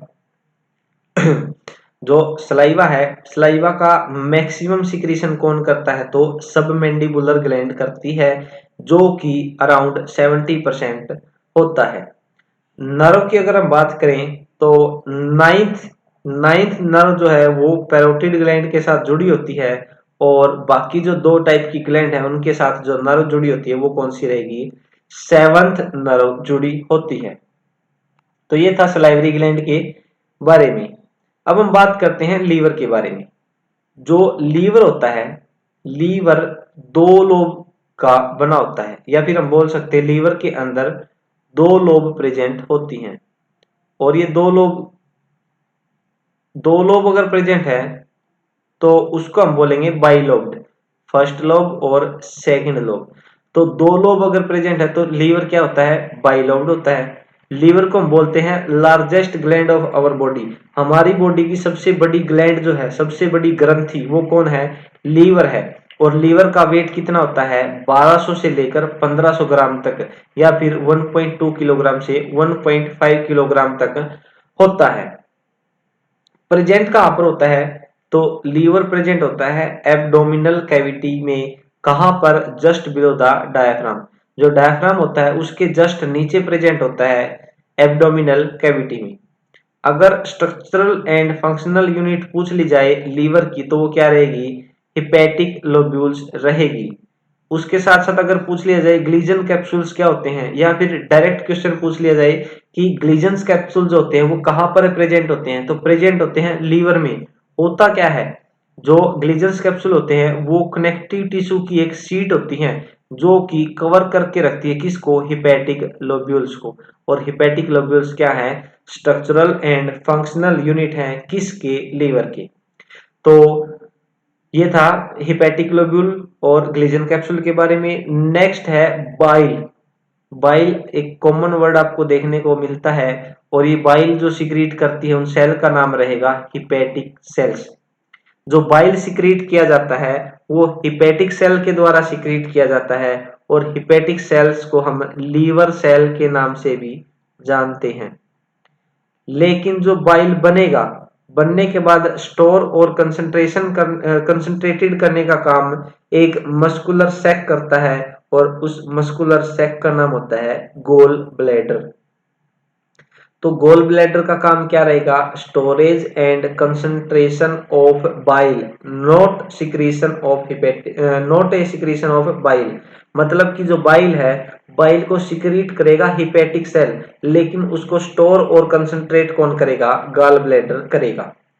उसके बाद कॉमन बाइल डक्ट होती है, जो कि मिलकर बनी होती है किसकी, दो डक्ट की। दो डक्ट कौन कौन सी, पहली तो है गॉल ब्लैडर की डक्ट, पहली है गॉल ब्लैडर की डक्ट जिसको हम सिस्टिक डक्ट भी बोलते हैं, और दूसरी है हिपैटिक डक्ट। ये दो डक्ट मिलती हैं, गॉल ब्लैडर की डक्ट और हिपैटिक डक्ट, और एक कॉमन बाइल डक्ट बनाने का काम करती हैं। और ये कॉमन बाइल डक्ट कहां पर खुलती है, ये common bile duct pancreatic pancreatic duct के साथ स्मॉल इंटेस्टाइन में ओपन होती। ये भी हम डायग्राम में समझेंगे। अभी के लिए आपको याद रखना कि जो कॉमन बाइल डक्ट है उसमें दो डक्ट आकर मिलती हैं, एक आती है गॉल ब्लैडर से और दूसरी आती है लीवर से, जिसको हमने हिपैटिक डक्ट बोला है। थर्ड जो ग्लैंड अपनी डाइजेस्टिव ग्लैंड, उसका नाम है पेनक्रियाज। पेनक्रियाज एक कंपाउंड ग्लैंड है। ये बहुत कॉमन क्वेश्चन है जो पूछा जाता है कि ऐसी कौन सी ग्लैंड है जिसके अंदर एक्सोक्राइन और एंडोक्राइन दोनों पार्ट देखने को मिलते हैं। तो पैनक्रियाज एक ऐसी ग्लैंड है जिसके अंदर exocrine as well as endocrine दोनों पार्ट देखने को मिलते हैं। उसके बाद बात आती है जो पैनक्रियाज है वो कहाँ पर प्रेजेंट होती है। तो ये जो ड्यूडेनम अभी हमने पढ़ा था स्मॉल इंटेस्टाइन का पार्ट सी शेप ड्यूडेनम जो है उसके लिम्स के बीच में देखने को मिलती है। जो पैनक्रियाज के दो पार्ट हमने डिस्कस किए एक्सोक्राइन और एंडोक्राइन, उनके फंक्शन क्या है। तो जो एक्सोक्राइन पोर्शन रहेगा वो क्या करता है, पैनक्रिएटिक जूस सिक्रीट करता है जिसके अंदर एंजाइम्स प्रेजेंट होते हैं और ये एंजाइम्स क्या करते हैं, डाइजेशन में हेल्प करते हैं। उसके साथ साथ जो पैनक्रिएटिक जूस होता है उसका नेचर अगर पूछ लिया जाए तो वो कैसा होता है, एल्कलाइन नेचर का होता है। सेकंड एंडोक्राइन पोर्शन जो रहेगा वो क्या करता है, हार्मोन्स सिक्रीट करता है। और कौन कौन सी हार्मोन, इंसुलिन और ग्लूकागोन। ग्लूकागोन और इंसुलिन एंडोक्राइन पोर्शन जो रहेगा पैनक्रियाज का वो सिक्रीट करता है और ये ग्लूकोज लेवल को मेंटेन करने का काम करते हैं। ग्लूकोज लेवल को मेंटेन करने का काम ये दोनों हार्मोन करते हैं। जो इंसुलिन है, इंसुलिन ग्लूकोज लेवल को क्या करेगा, रिड्यूस करेगा। ग्लूकोज लेवल को रिड्यूस करेगा कौन, इंसुलिन। और ग्लूकागोन जो ब्लड ग्लूकोज लेवल है उसको क्या करेगा, इंक्रीज करने का काम करेगा। ये था अपने पास डक्ट्स के बारे में जो कि इन्वॉल्व होती हैं डाइजेशन में। ये डायग्राम यहाँ पे दिखा रखा है, सबसे ऊपर दिखाया गया है गोल ब्लैडर को। गोल ब्लैडर के पास से जो डक्ट निकली है जिसको हमने अभी क्या बोला था, सिस्टिक डक्ट भी बोला था। तो सिस्टिक डक्ट या फिर डक्ट फ्रॉम गॉल ब्लैडर ये यहां तक आ गई। दूसरी है डक्ट्स फ्रॉम लीवर। तो जितनी भी डक्ट लीवर से आएंगी वो सभी मिल जाएंगी किसके साथ, डक्ट फ्रॉम गॉल ब्लैडर या फिर सिस्टिक डक्ट के साथ। और ये एक जो जो स्ट्रक्चर बनेगी बाद में वो बनेगी कॉमन बाइल डक्ट। सबसे पहले क्या था, लीवर से जो डक्ट आई वो पहले यहाँ पे कंबाइन करके दिखा रखी है और कंबाइन करके जो दिखा रखी है, एक मिनट, सबसे पहले क्या हुआ, जो लीवर से डक्ट आई है वो आपस में जुड़ी और इन्होंने बना दी कॉमन हिपैटिक डक्ट। और common hepatic duct common bile duct के साथ मिल जाती है। कॉमन कॉमन हिपैटिक डक्ट जो है यहाँ पे common hepatic duct cystic duct के साथ मिल जाती है और फिर जो डक्ट बनती है वो कौन सी बनती है, कॉमन बाइल डक्ट मिलती है। फिर आगे क्या होता है, ये जो कॉमन बाइल डक्ट है वो पैनक्रियाज से निकली हुई जो डक्ट है पैनक्रिएटिक डक्ट उसके साथ मिल जाती है और फिर जो डक्ट बनती है उसको बोला हिपैटो पैनक्रिएटिक डक्ट। और ये जो हिपैटो पैनक्रिएटिक डक्ट है वो कहाँ पर खुलती है, वो खुलती है ड्यूडेनम में। तो ये था अपने पास डक्ट के बारे में क्या था। सबसे पहले एक बार फिर से रिपीट करते हैं, जो लीवर से डक्ट आई, जितनी भी डक्ट है लीवर की उन्होंने बनाया कॉमन हिपैटिक डक्ट। दूसरी तरफ से आई अपने पास गोल ब्लैडर जो है, गोल ब्लैडर से जो डक्ट आई गोल ब्लैडर डक्ट जिसको हमने सिस्टिक डक्ट भी बोला है। तो सिस्टिक डक्ट मिल जाएगी किसके साथ, कॉमन हिपैटिक डक्ट के साथ। और फिर क्या बनाएंगे, कॉमन कॉमन बाइल डक्ट बनाएंगे। फिर जो कॉमन बाइल डक्ट है फिर जो कॉमन बाइल डक्ट है वो पैनक्रिएटिक डक्ट के साथ मिल जाएगी और फिर जो नई डक्ट बनेगी वो रहेगी हिपैटो पैनक्रिएटिक डक्ट। और ये जो हिपैटो पैनक्रिएटिक डक्ट है वो ड्यूडेनम जो कि एक स्मॉल इंटेस्टाइन का पार्ट है वहां पर खुल जाती है। तो ये था डक्ट्स के बारे में और सलाइवरी ग्लैंड्स के बारे में। उसके बाद हम अभी डिस्कस करेंगे डाइजेशन ऑफ फूड। फूड का डाइजेशन कैसे होता है। अभी तक हमने जो डिस्कस किया है अपना जो डाइजेस्टिव सिस्टम है उसकी कौन कौन सी स्ट्रक्चर कहाँ पर प्रेजेंट है वो भी हमने पढ़ा। अभी हम देखेंगे डाइजेशन ऑफ फूड के बारे में। तो चलिए स्टार्ट करते हैं। सबसे पहले सबसे पहले है अपने पास डाइजेशन का फूड जो होता है, फूड का जो डाइजेशन होता है वो मैकेनिकल और केमिकल दोनों प्रोसेस के साथ होता है। मैकेनिकल का मतलब होता है उसके ऊपर जो फूड होता है उसके ऊपर फिजिकल फोर्स लगती है तब उसका ब्रेकडाउन होता है। और केमिकल प्रोसेस का मतलब होता है कि केमिकल्स उस फूड के ऊपर एक्ट करते हैं तब उसका ब्रेकडाउन होता है। तो mechanical as well as chemical दोनों प्रोसेस इन्वॉल्व होती हैं कहाँ पर, डाइजेशन ऑफ फूड में। तो सबसे पहले अगर हम बात करें, जब भी हम खाना खाते हैं तो हम फूड का इंटेक कहाँ से करते हैं, माउथ से। माउथ से माउथ से नेक्स्ट अपने जो स्ट्रक्चर आएगी वो आएगी ओरल कैविटी या फिर बक्कल कैविटी। वहां पर अभी हमने जो अपनी डाइजेस्टिव ग्लैंड पढ़ी वो कौन सी पढ़ी है, सलाइवरी ग्लैंड, जो कि सलाइवा सिक्रीट करती है। तो जैसे ही हमने खाना खाया, खाना खाने के बाद जो खाना है अपना वो मिक्स होगा कब, जब हमारे दांत उसको तोड़ देंगे। जब हमारे दांत उस फूड को तोड़ देंगे फिर वो मिक्स होगा किसके साथ, सलाइवा के साथ। और जो सलाइवा है, सलाइवा के अंदर क्या प्रेजेंट होता है, म्यूकस, इलेक्ट्रोलाइट्स और एंजाइम्स। और एंजाइम्स कौन से हैं, सलाइवरी अमाइलेज और लाइसोजाइम्स। जो सलाइवरी अमाइलेज है यहाँ पे वो एक्ट करते हैं किसके ऊपर, स्टार्च के ऊपर।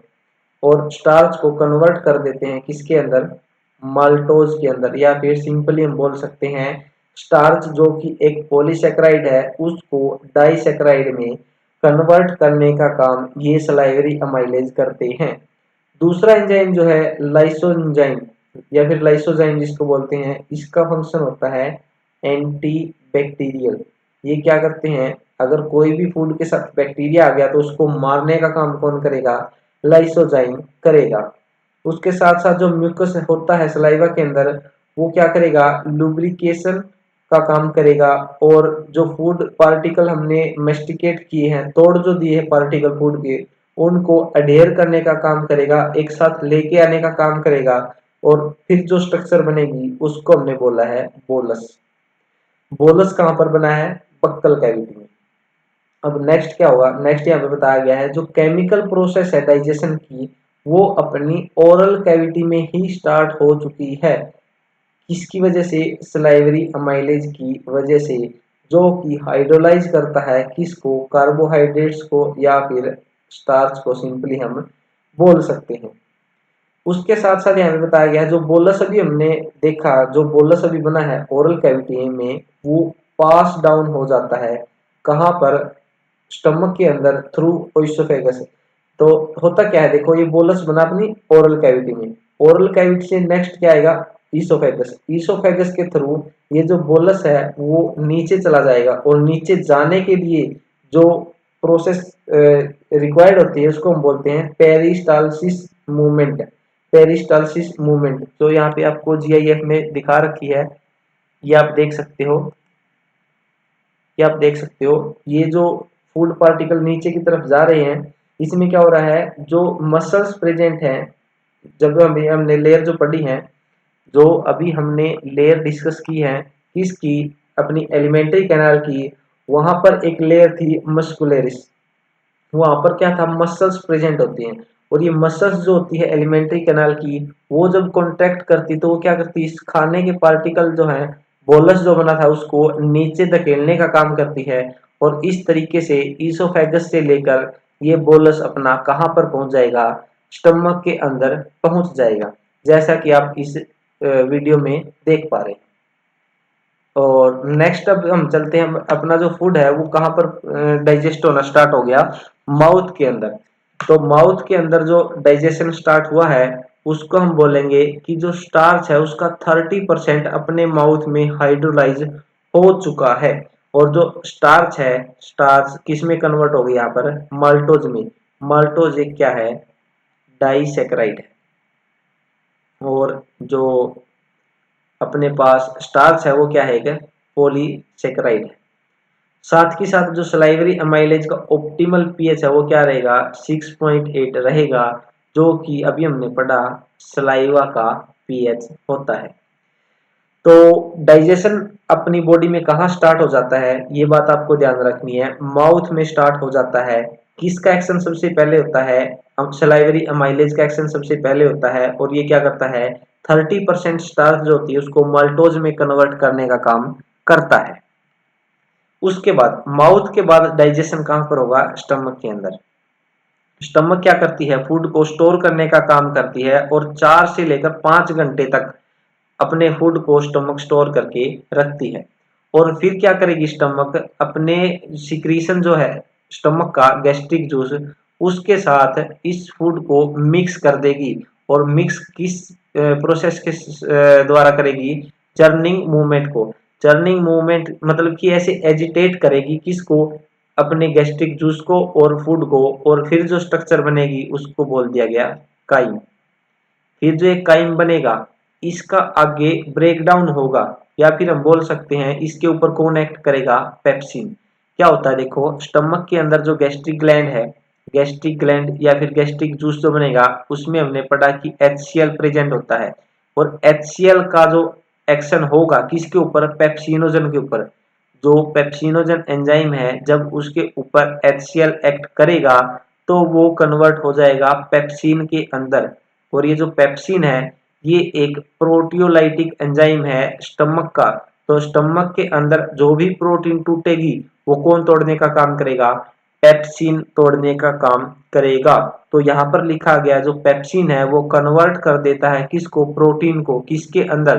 प्रोटियोजिज के अंदर और पेप्टोन्स के अंदर। या फिर सिंपली आप कह सकते हो प्रोटीन से पेप्टाइड बनाने का काम कौन कर रहा है? पेप्सिन कर रहा है।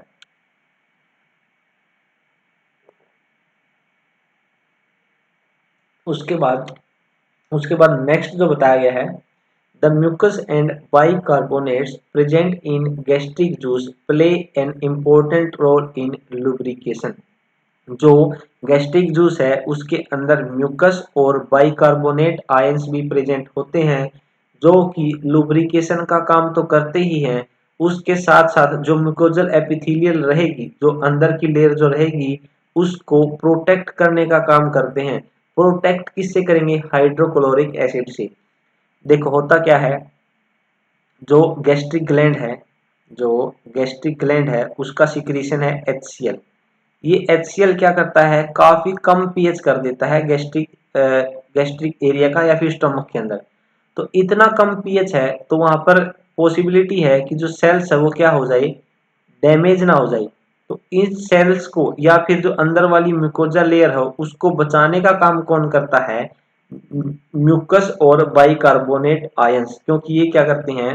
पीएच को बढ़ाने का काम करते हैं या फिर एल्कलाइन कंडीशन पैदा करने का काम ये करते हैं, जिससे कि पीएच न्यूट्रलाइज हो जाए और जो म्यूकोजल एपिथेलियल है वो डैमेज ना हो।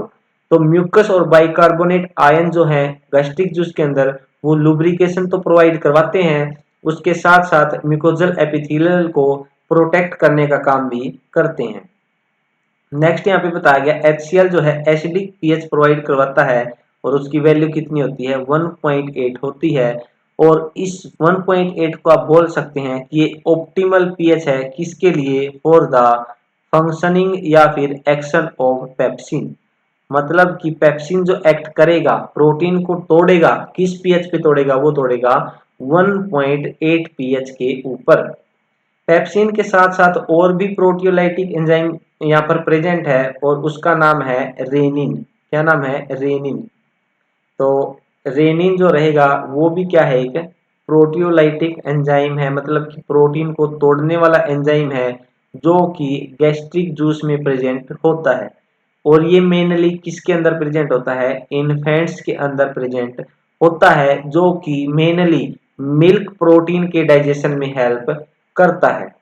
उसके साथ साथ बताया गया है कि लाइपेज का भी कुछ अमाउंट प्रेजेंट होता है गैस्ट्रिक ग्लैंड के सिक्रीशन के अंदर। तो मतलब कि तीन नहीं सॉरी, ये एंजाइम कौन कौन से हो गए? काफी सारे हो गए। दो तो प्रोटियोलाइटिक पेप्सिन और रेनिन तो अपने पास कौन से रहेंगे? प्रोटियोलाइटिक एंजाइम रहेंगे। और लाइपेज अभी हम पढ़ेंगे किसके ऊपर एक्ट करता है? फैट के ऊपर एक्ट करता है। तो ये भी कहां पर प्रेजेंट होता है? गैस्ट्रिक ग्लैंड के अंदर, गैस्ट्रिक ग्लैंड के सिक्रीशन के अंदर प्रेजेंट होता है। स्मॉल इंटेस्टाइन, स्टमक के बाद क्या आता है अपने पास, स्मॉल इंटेस्टाइन आता है। तो क्या होता है, जो मस्कुलरिस लेयर है, मस्कुलरिस लेयर जो थी एलिमेंट्री कैनाल की, वो मूवमेंट क्रिएट करती है, मूवमेंट को जनरेट करती है, जिसकी वजह से क्या होता है, फूड की मिक्सिंग होती है। अभी क्या था देखो, स्टमक के अंदर किसके साथ मिक्सिंग हुई थी, गैस्ट्रिक जूस के साथ, या फिर गैस्ट्रिक ग्लैंड का जो सिक्रीशन था उसके साथ। अब यहाँ पर क्या है, अभी हमने पढ़ा था जो स्मॉल इंटेस्टाइन है उसके अंदर बाइल डक्ट, पेनक्रिएटिक डक्ट और उसके साथ साथ हिपेटिक डक्ट, ये तीनों मिलकर खुल रही थी। तो मतलब कि गॉल ब्लैडर से जो सिक्रीशन आ रहा था, पेनक्रियाज से जो सिक्रीशन आ रहा था और लीवर से जो सिक्रीशन आ रहा था, वो सारे सिक्रीशन अभी कहाँ पर प्रेजेंट है, स्मॉल इंटेस्टाइन के अंदर प्रेजेंट है। तो यहाँ वाला एरिया जो रहेगा एलिमेंट्री कैनाल का, स्मॉल इंटेस्टाइन का, वो फूड को मिक्स करेगा यहाँ वाले सिक्रीशंस के साथ। और यहाँ पर कौन कौन से सिक्रीशन है, बाइल भी है, दूसरा पेनक्रिएटिक जूस भी है, और तीसरा इंटेस्टाइन जो सिक्रीट करेगी इंटेस्टिनल जूस, वो भी यहाँ पर प्रेजेंट होता है। तो स्मॉल इंटेस्टाइन की जो भी सिक्रीशन है, यहाँ पर फूड उनके साथ आने, यहाँ पर आने के बाद फूड उनके साथ मिक्स हो जाता है। यहाँ पर जैसे भी हमने गैस्ट्रिक जूस पढ़ा था, वैसे ही स्मॉल इंटेस्टाइन में पेनक्रिएटिक जूस का फंक्शन देखने को मिलता है। जो पेनक्रिएटिक जूस होता है उसके अंदर कई सारे इनएक्टिव एंजाइम प्रेजेंट होते हैं, जैसे ट्रिप्सिनोजन, काइमोट्रिप्सिनोजन, उसके बाद है pro carboxy peptidase, amylase, lipase या फिर न्यूक्लियस। ये सारे के सारे एंजाइम जो है इनएक्टिव फॉर्म में प्रेजेंट होते हैं इन पेनक्रिएटिक जूस। और जो सबसे पहले एक्टिवेट होगा वो है अपने पास ट्रिप्सिनोजन। जो ट्रिप्सिनोजन है, जो पेनक्रिएटिक जूस का पार्ट है, ट्रिप्सिनोजन, उसको इंटेरोकाइनेज नाम का एक एंजाइम क्या करता है, एक्टिवेट कर देता है। और ट्रिप्सिनोजन किसके अंदर कन्वर्ट होता है, एक्टिव ट्रिप्सिन के अंदर कन्वर्ट हो जाता है। उसके साथ साथ जो इंटेरोकाइनेज अगर पूछ लिया जाए कौन सिक्रेट करता है, तो इसको इंटेस्टिनल म्यूकोजा ही सिक्रेट करती है, जो कि ट्रिप्सिनोजन को एक्टिव फॉर्म में कन्वर्ट करने का काम करवाता है। उसके बाद जब ये ट्रिप्सिन एक्टिवेट हो जाएगा, ये क्या करेगा, जो दूसरे एंजाइम प्रेजेंट है पेनक्रिएटिक जूस में, उनको एक्टिवेट करने का काम करेगा। और बाइल जो रिलीज होता है ड्यूडेनम के अंदर, उसके अंदर अगर आपसे पूछ लिया जाए क्या क्या प्रेजेंट होता है, तो उसके अंदर बाइल पिगमेंट्स, बाइल साल्ट्स और कोलेस्ट्रॉल के साथ साथ फॉस्फोलिपिड्स भी प्रेजेंट होती है। लेकिन बाइल के अंदर कोई भी एंजाइम प्रेजेंट नहीं होता। ये एक इम्पोर्टेंट पॉइंट है जो कि आपको ध्यान में रखना है कि जो बाइल रिलीज होता है ड्यूडेनम के अंदर, उसके अंदर बाइल पिगमेंट भी मिलेगा, बाइल साल्ट भी मिलेगा, कोलेस्ट्रॉल भी मिलेगा, फॉस्फोलिपिड्स भी मिलेगा। लेकिन लेकिन इसके अंदर कोई भी एंजाइम प्रेजेंट नहीं रहेगा। तो बाइल जूस के अंदर क्या प्रेजेंट नहीं होता, एंजाइम्स प्रेजेंट नहीं होता। ऐसा क्वेश्चन भी कई बार पूछा गया है। नेक्स्ट अपने पास जो बाइल होता है, बाइल फैट के इमल्सिफिकेशन में हेल्प करता है। अब इमल्सिफिकेशन ऑफ फैट का मतलब है कि फैट का ब्रेकडाउन हो जाना इन स्मॉल मिसल्स, छोटे छोटे टुकड़ों में फैट का ब्रेकडाउन हो जाना, उस प्रोसेस को बोलते हैं इमल्सिफिकेशन। और बाइल जो है लाइपेज को एक्टिवेट करने का भी काम करता है। तो ये फंक्शन भी आपको ध्यान में रखना है। तो ये था digestion of food in small intestine. और इसके बाद स्मॉल इंटेस्टाइन का और रोल जो बताया गया है वो है जो इंटेस्टिनल म्यूकोजल एपिथेलियल है, उसके अंदर गोबलेट सेल्स प्रेजेंट होते हैं। और गोबलेट सेल क्या सिक्रीट करते हैं, ये भी आपसे पूछा जा सकता है। तो गोबलेट सेल म्यूकस को सिक्रीट करते हैं। और जो गोबलेट सेल का सिक्रीशन रहेगा म्यूकस, और उनके साथ साथ ब्रश बॉर्डर सेल जो है म्यूकोजा के अंदर जो प्रेजेंट है, दोनों का सिक्रीशन मिल जब जाता है, तो मिलने से जो जूस बनेगा उसको बोला है इंटेस्टिनल जूस। और इंटेस्टिनल जूस का दूसरा नाम है च्यूकस इंटेरिकस। देखो, सबसे पहले यहाँ पे बताया गया है कि जो इंटेस्टाइन की म्यूकोजल एपिथेलियल है उसके अंदर गोबलेट सेल प्रेजेंट होते हैं जो कि म्यूकस सिक्रीट करते हैं।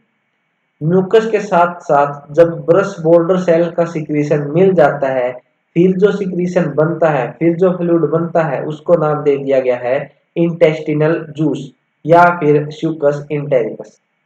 और ये जो स्यूकस इंटेरिकस बना है, इसके अंदर कुछ एक वैरायटी ऑफ एंजाइम देखने को मिलते हैं जो कि यहाँ पे बताए गए हैं। कौन कौन से हैं? जो कि यहाँ पे बताए गए हैं डाइसेकेराइड्स हैं, जैसे माल्टेज, डाइपेप्टाइडेज है, लाइपेज है, न्यूक्लियोसाइडेज है।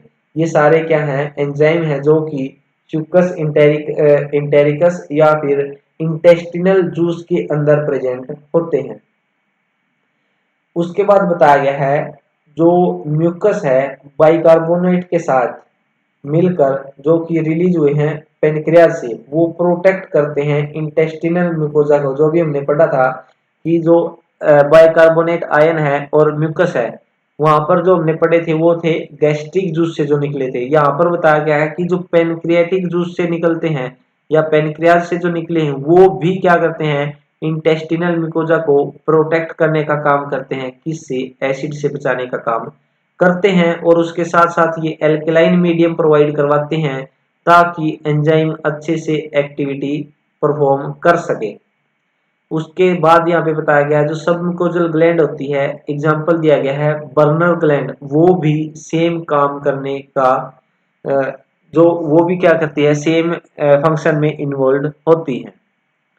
तो बर्नर ग्लैंड आपको ध्यान में रखनी है, कौन सी लेयर में है? सबम्यूकोजल लेयर में है। अगर क्वेश्चन आपसे पूछ लिया जाए, उस क्वेश्चन पूछ लिया जाए burner gland is present in, burner gland is present in, और ऑप्शन दे दिया जाए सिरोसा मस्कुलेरिस, सिरोसा मस्कुलेरिस, सबम्यूकोजा और म्यूकोजा, सबम्यूकोजा और म्यूकोजा, तो इस क्वेश्चन का सही आंसर क्या रहेगा?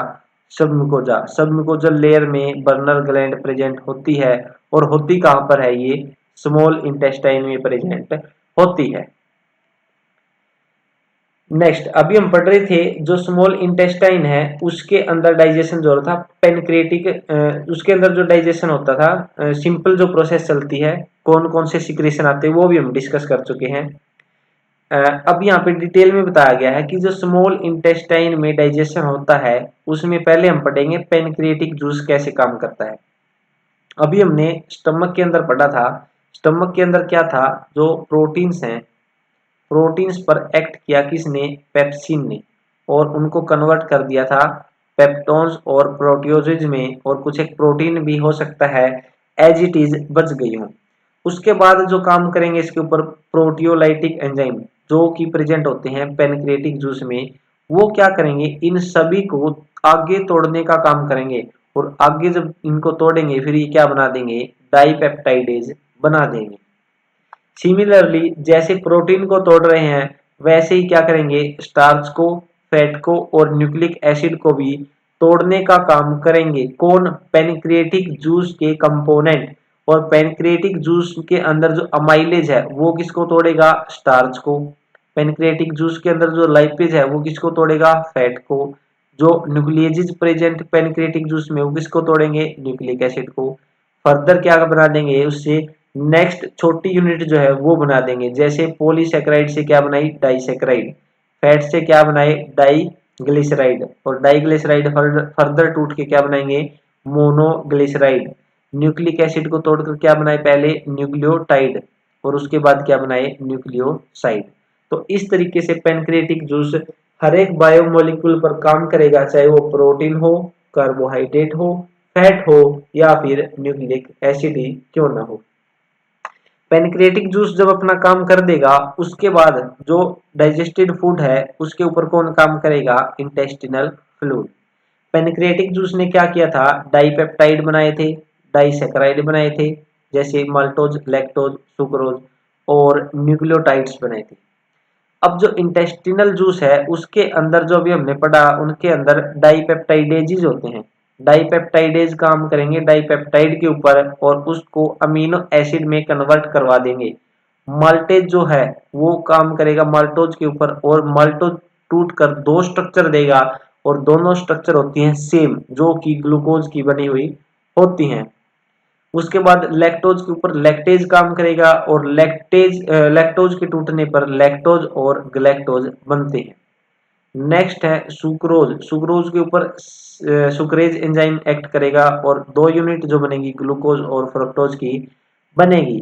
तो कई बार यहाँ से भी क्वेश्चन पूछा जाता है कि माल्टोज टूटने पर क्या बनेगा, ग्लूकोज और ग्लूकोज। लैक्टोज टूटने पर क्या बनेगा, ग्लूकोज और गलैक्टोज।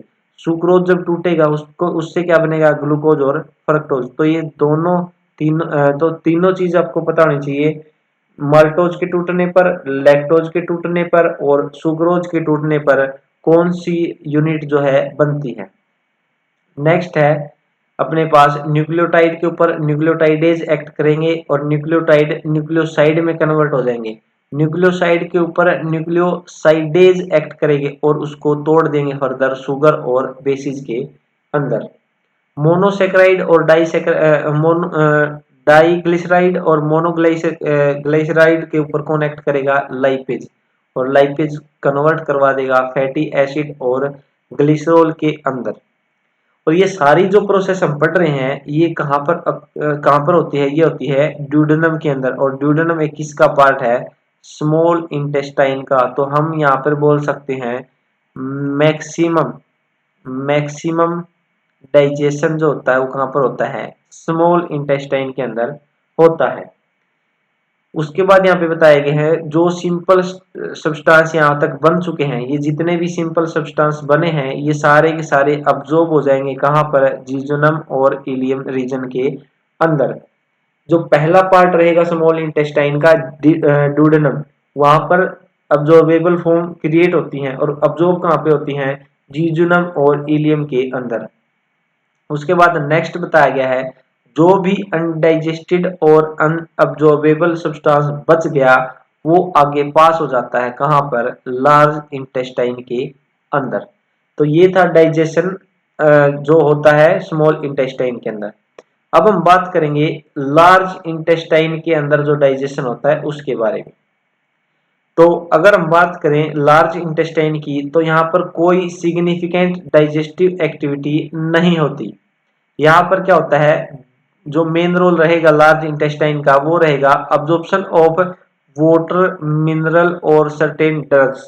कुछ एक ड्रग्स, मिनरल्स और वाटर का अब्जॉर्प्शन होता है लार्ज इंटेस्टाइन में। उसके साथ साथ म्यूकस सिक्रीट करने का काम लार्ज इंटेस्टाइन करती है। और ये म्यूकस क्या करता है, help in adhering the waste. जो अनडाइजेस्टेड फूड पार्टिकल आएंगे उनको अडेयर करने का काम करेगा, उनको जोड़ने का काम करेगा ताकि वो सारे के सारे पार्टिकल एक साथ रहे।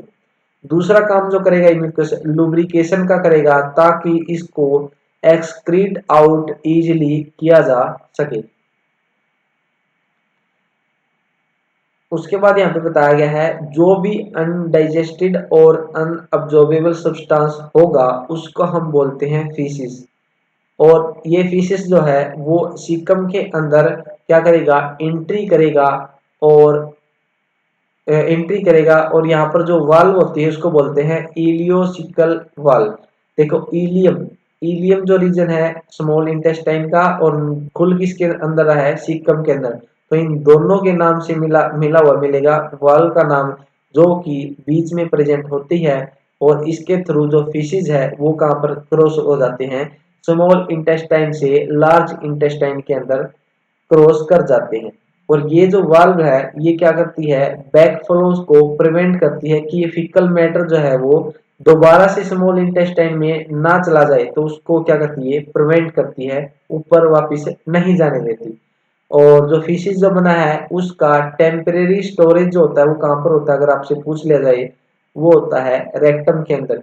और रेक्टम के अंदर जब भी यहाँ पे रेक्टम के अंदर जब ये स्टोर हो जाता है स्टूल, तो जब भी अप्रोप्रिएट सिग्नल होगा डीफिकेशन के लिए तो तब तक ये यहीं पर स्टोर रहेगा और फाइनली क्या होगा, एक्सक्रीट आउट कर दिया जाएगा थ्रू एनस। तो इस तरीके से हमारी बॉडी के अंदर डाइजेशन का फूड का डाइजेशन होता है। अभी हमने पढ़ा कि डाइजेशन हो चुका है, हुआ क्या बेसिकली, जो भी फूड इनटेक किया जो भी फूड इनटेक किया उसके अंदर मैक्रोमोलिक्यूल्स प्रेजेंट है, और ये मैक्रोमोलिक्यूल्स अब छोटे मोलिक्यूल या फिर माइक्रोमोलिक्यूल्स के अंदर टूट चुके हैं, या फिर सिंपल हम कह सकते हैं हमने पॉलीमर्स को इनहेल किया था, अब वो टूटकर मोनोमर्स में कन्वर्ट हो चुके हैं, और ये मोनोमर्स अब अब्जॉर्ब होने के लायक हैं या फिर अब्जॉर्बेबल फॉर्म में कन्वर्ट हो चुके हैं। तो डाइजेशन अब कंप्लीट हो चुका है। अब नेक्स्ट प्रोसेस क्या रहेगी? अब्जॉर्प्शन की रहेगी।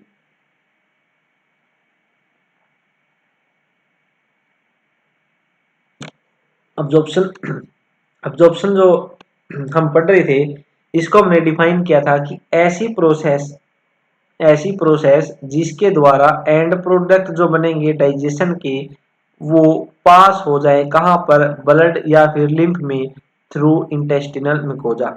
मतलब कि जो सिंपल फॉर्म बन चुकी है, डाइजेशन के प्रोडक्ट जो बने हैं एंड प्रोडक्ट, उनका पास हो जाना ब्लड या फिर लिम्फ में इंटेस्टिनल मिकोजा के थ्रू, उस प्रोसेस को हमने बोला था अब्जॉर्प्शन। जो फूड का अब्जॉर्प्शन होता है उसके तीन बेसिकली मेथड है। हो सकता हो पैसिव मेथड हो, दूसरा एक्टिव हो सकता है, और तीसरा कौन सा हो सकता है? फैसिलिटेटेड मेथड भी हो सकता है। पैसिव अब्जॉर्प्शन किसको बोलेंगे? पैसिव अब्जॉर्प्शन उसको बोलेंगे जहां पर कंसंट्रेशन ग्रेडियंट के हिसाब से अब्जॉर्प्शन हो जाए।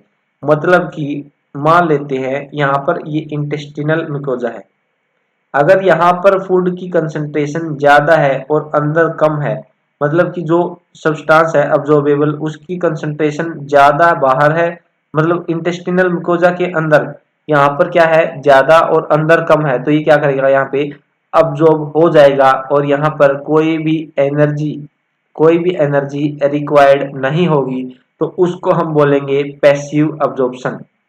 मतलब कि कंसंट्रेशन ग्रेडियंट के हिसाब से अगर कोई भी मॉलिक्यूल अब्जॉर्ब हो रहा है तो उसको हम बोल देंगे direct passive absorption. Active absorption, जो एक्टिव अब्जॉर्प्शन होता है वो अगेंस्ट कंसंट्रेशन ग्रेडियंट जाता है, मतलब कि कम कंसंट्रेशन से ज्यादा की तरफ जाता है, कम कंसंट्रेशन से ज्यादा की तरफ जाता है, तो वो अगेंस्ट कंसंट्रेशन ग्रेडियंट जा रहा है, तो यहाँ पर क्या होगा? एनर्जी की रिक्वायरमेंट होगी। तो एक्टिव में एनर्जी रिक्वायर्ड होगी, लेकिन पैसिव में कोई एनर्जी की रिक्वायरमेंट नहीं होगी, क्योंकि पैसिव में क्या था?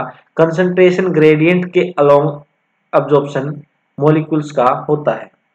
तीसरा जो अपने पास फैसिलिटेटेड अब्जॉर्प्शन, इसके अंदर क्या होता है? कुछ एक कैरियर प्रोटीन्स की जरूरत पड़ती है। किसी भी पार्टिकल को, किसी भी सब्सटेंस को अगर अब्जॉर्ब होना है तो वो कैरियर प्रोटीन की हेल्प से ही अब्जॉर्ब हो सकता है, और इस मेथड को हम बोलेंगे फैसिलिटेटेड अब्जॉर्प्शन। अलग अलग पार्ट में बताया गया है कि कहां पर किसका अब्जॉर्प्शन होता है। तो सबसे पहले अगर आपसे क्वेश्चन पूछ लिया जाए, जो अब्जॉर्प्शन है वो स्टार्ट कहाँ पर होता है, तो स्टार्ट कहाँ से हो जाता है? माउथ से। और माउथ में क्या होता है? कुछ एक ड्रग्स है जो कि मुंह में या फिर अपने माउथ की म्यूकोजा या ओरल कैविटी की जो म्यूकोजा है उसके कांटेक्ट में आते ही उनका अब्जॉर्प्शन स्टार्ट हो जाता है। उसके बाद अब्जॉर्प्शन होता है स्टमक के अंदर, और स्टमक के अंदर किसका होता है? वाटर का, सिंपल शुगर का, या फिर एल्कोहल का। एल्कोहल, सिंपल शुगर और वाटर, इन सभी का अब्जॉर्प्शन स्टमक के अंदर होता है। नेक्स्ट जो इंपॉर्टेंट आपको याद रखना है वो है जो स्टमक के बाद जो स्मॉल इंटेस्टाइन है, स्मॉल इंटेस्टाइन का मेन पॉइंट है principal organ for absorption of nutrition.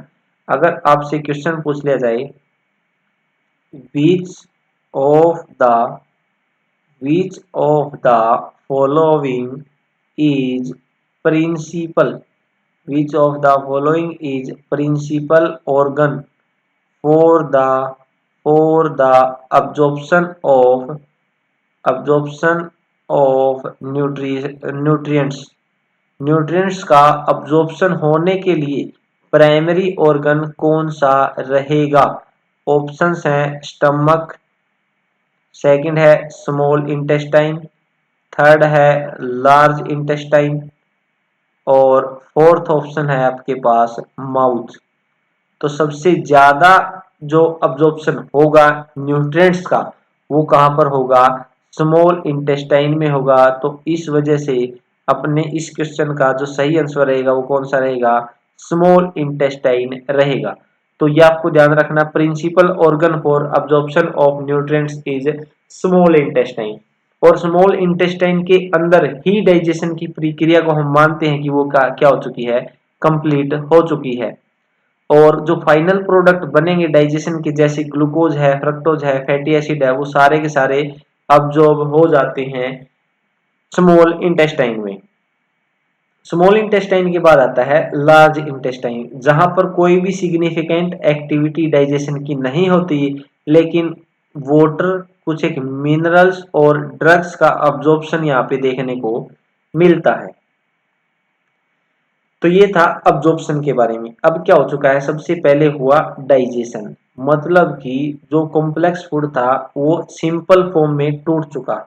दूसरा है अब्जॉर्प्शन, अब जो सिंपल फॉर्म थी अब्जॉर्ब होने लायक जो थी वो क्या हो चुकी है, अब्जॉर्ब हो चुकी है। उसके बाद जो तीसरी प्रोसेस आएगी वो आएगी एसिमिलेशन। अब एसिमिलेशन का मतलब क्या है, the absorbed substances finally reach the tissue which utilize them for their activity. मान लेते हैं कोई भी फूड पार्टिकल जो आपने इनटेक किया उसका पहले क्या हुआ, ब्रेक डाउन हुआ।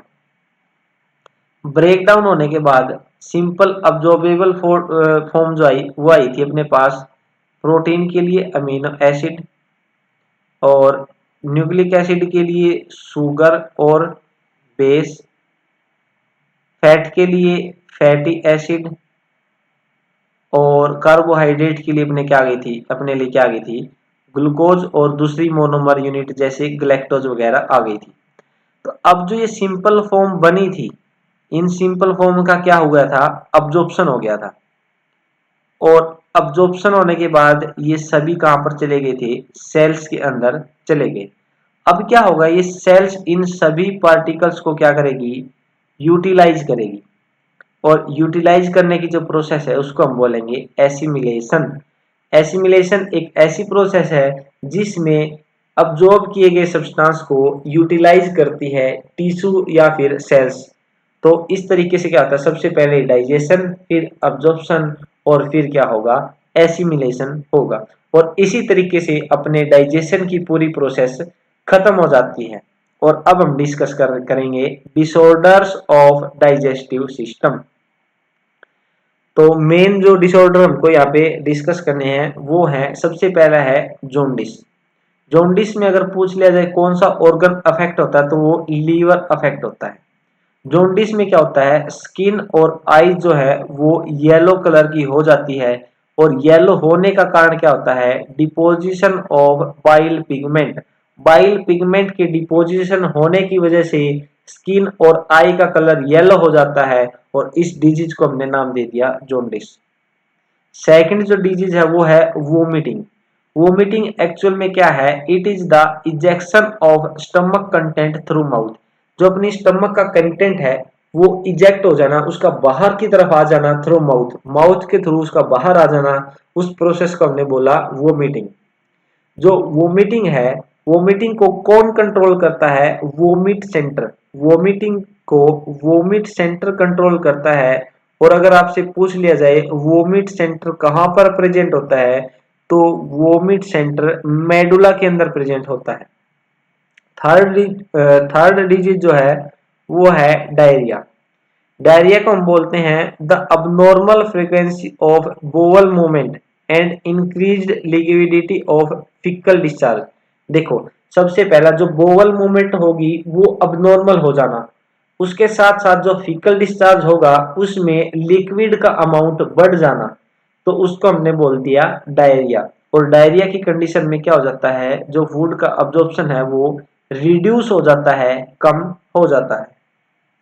फोर्थ अपने पास कॉन्स्टिपेशन। कॉन्स्टिपेशन जो है उसमें क्या होता है, जो फिकस है, जो फिशेस है, वो रिटेन्ड रहता है, बना हुआ रहता है, कहाँ पर, कोलोन में। मतलब कि जो पास आउट हो जाने, जो फिशेस है वो पास आउट कर देते हैं, लेकिन वो इस कॉन्स्टिपेशन के केस में वो पास आउट नहीं हो पाता और वो रिटेन रहता है, वहीं पर रुका रहता है, कहाँ पर, कोलोन में। और क्योंकि अब रुकने का कारण क्या है, देखो जो फीसेस रुक गया है कोलोन में, उसके रुकने का जो कारण बताया गया है कॉन्स्टिपेशन में, बॉवल मूवमेंट जो है वो इरेगुलर हो जाती है। कॉन्स्टिपेशन क्या है, बॉवल मूवमेंट के अंदर इरेगुलरिटी आने का है, और इरेगुलरिटी आने की वजह से जो फीसेस बनता है वो क्या हो जाता है, कोलोन के अंदर ही रुक जाता है। इस वजह से क्या होता है, कॉन्स्टिपेशन हो जाता है। कॉन्स्टिपेशन के बाद नेक्स्ट जो है वो है इनडाइजेशन, मतलब कि डाइजेशन ही नहीं होता, मतलब कि फूड क्या रहेगा, प्रॉपरली डाइजेस्ट नहीं होगा। उसके बाद इसके अंदर क्या होता है, फीलिंग ऑफ फुलनेस देखने को मिलती है। अगर इनडाइजेशन हो रखा है तो आपको लगेगा कि आपका पेट तो पहले ही फुल है, आपको खाने की इच्छा नहीं होगी।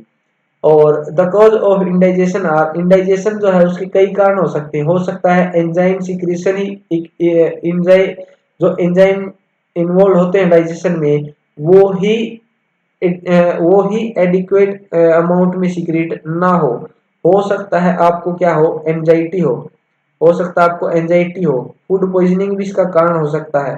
ओवर ईटिंग की वजह से भी इंडाइजेशन हो सकता है, और स्पाइसी फूड खाने की वजह से भी इनडाइजेशन की समस्या देखने को मिल सकती है। और ये था अपने पास डिसऑर्डर ऑफ डाइजेस्टिव सिस्टम के बारे में। तो ये था अपने पास आज का first topic about human physiology. Session काफी लंबा हो गया, इतना मैंने सोचा भी नहीं था। ह्यूमन फिजियोलॉजी का फर्स्ट पार्ट हम कंप्लीट कर चुके हैं, जिसमें हमने पढ़ा डाइजेस्टिव सिस्टम के बारे में। अगर आपका इस टॉपिक से रिलेटेड कोई भी डाउट अगर है तो आप कमेंट बॉक्स में छोड़ सकते हैं।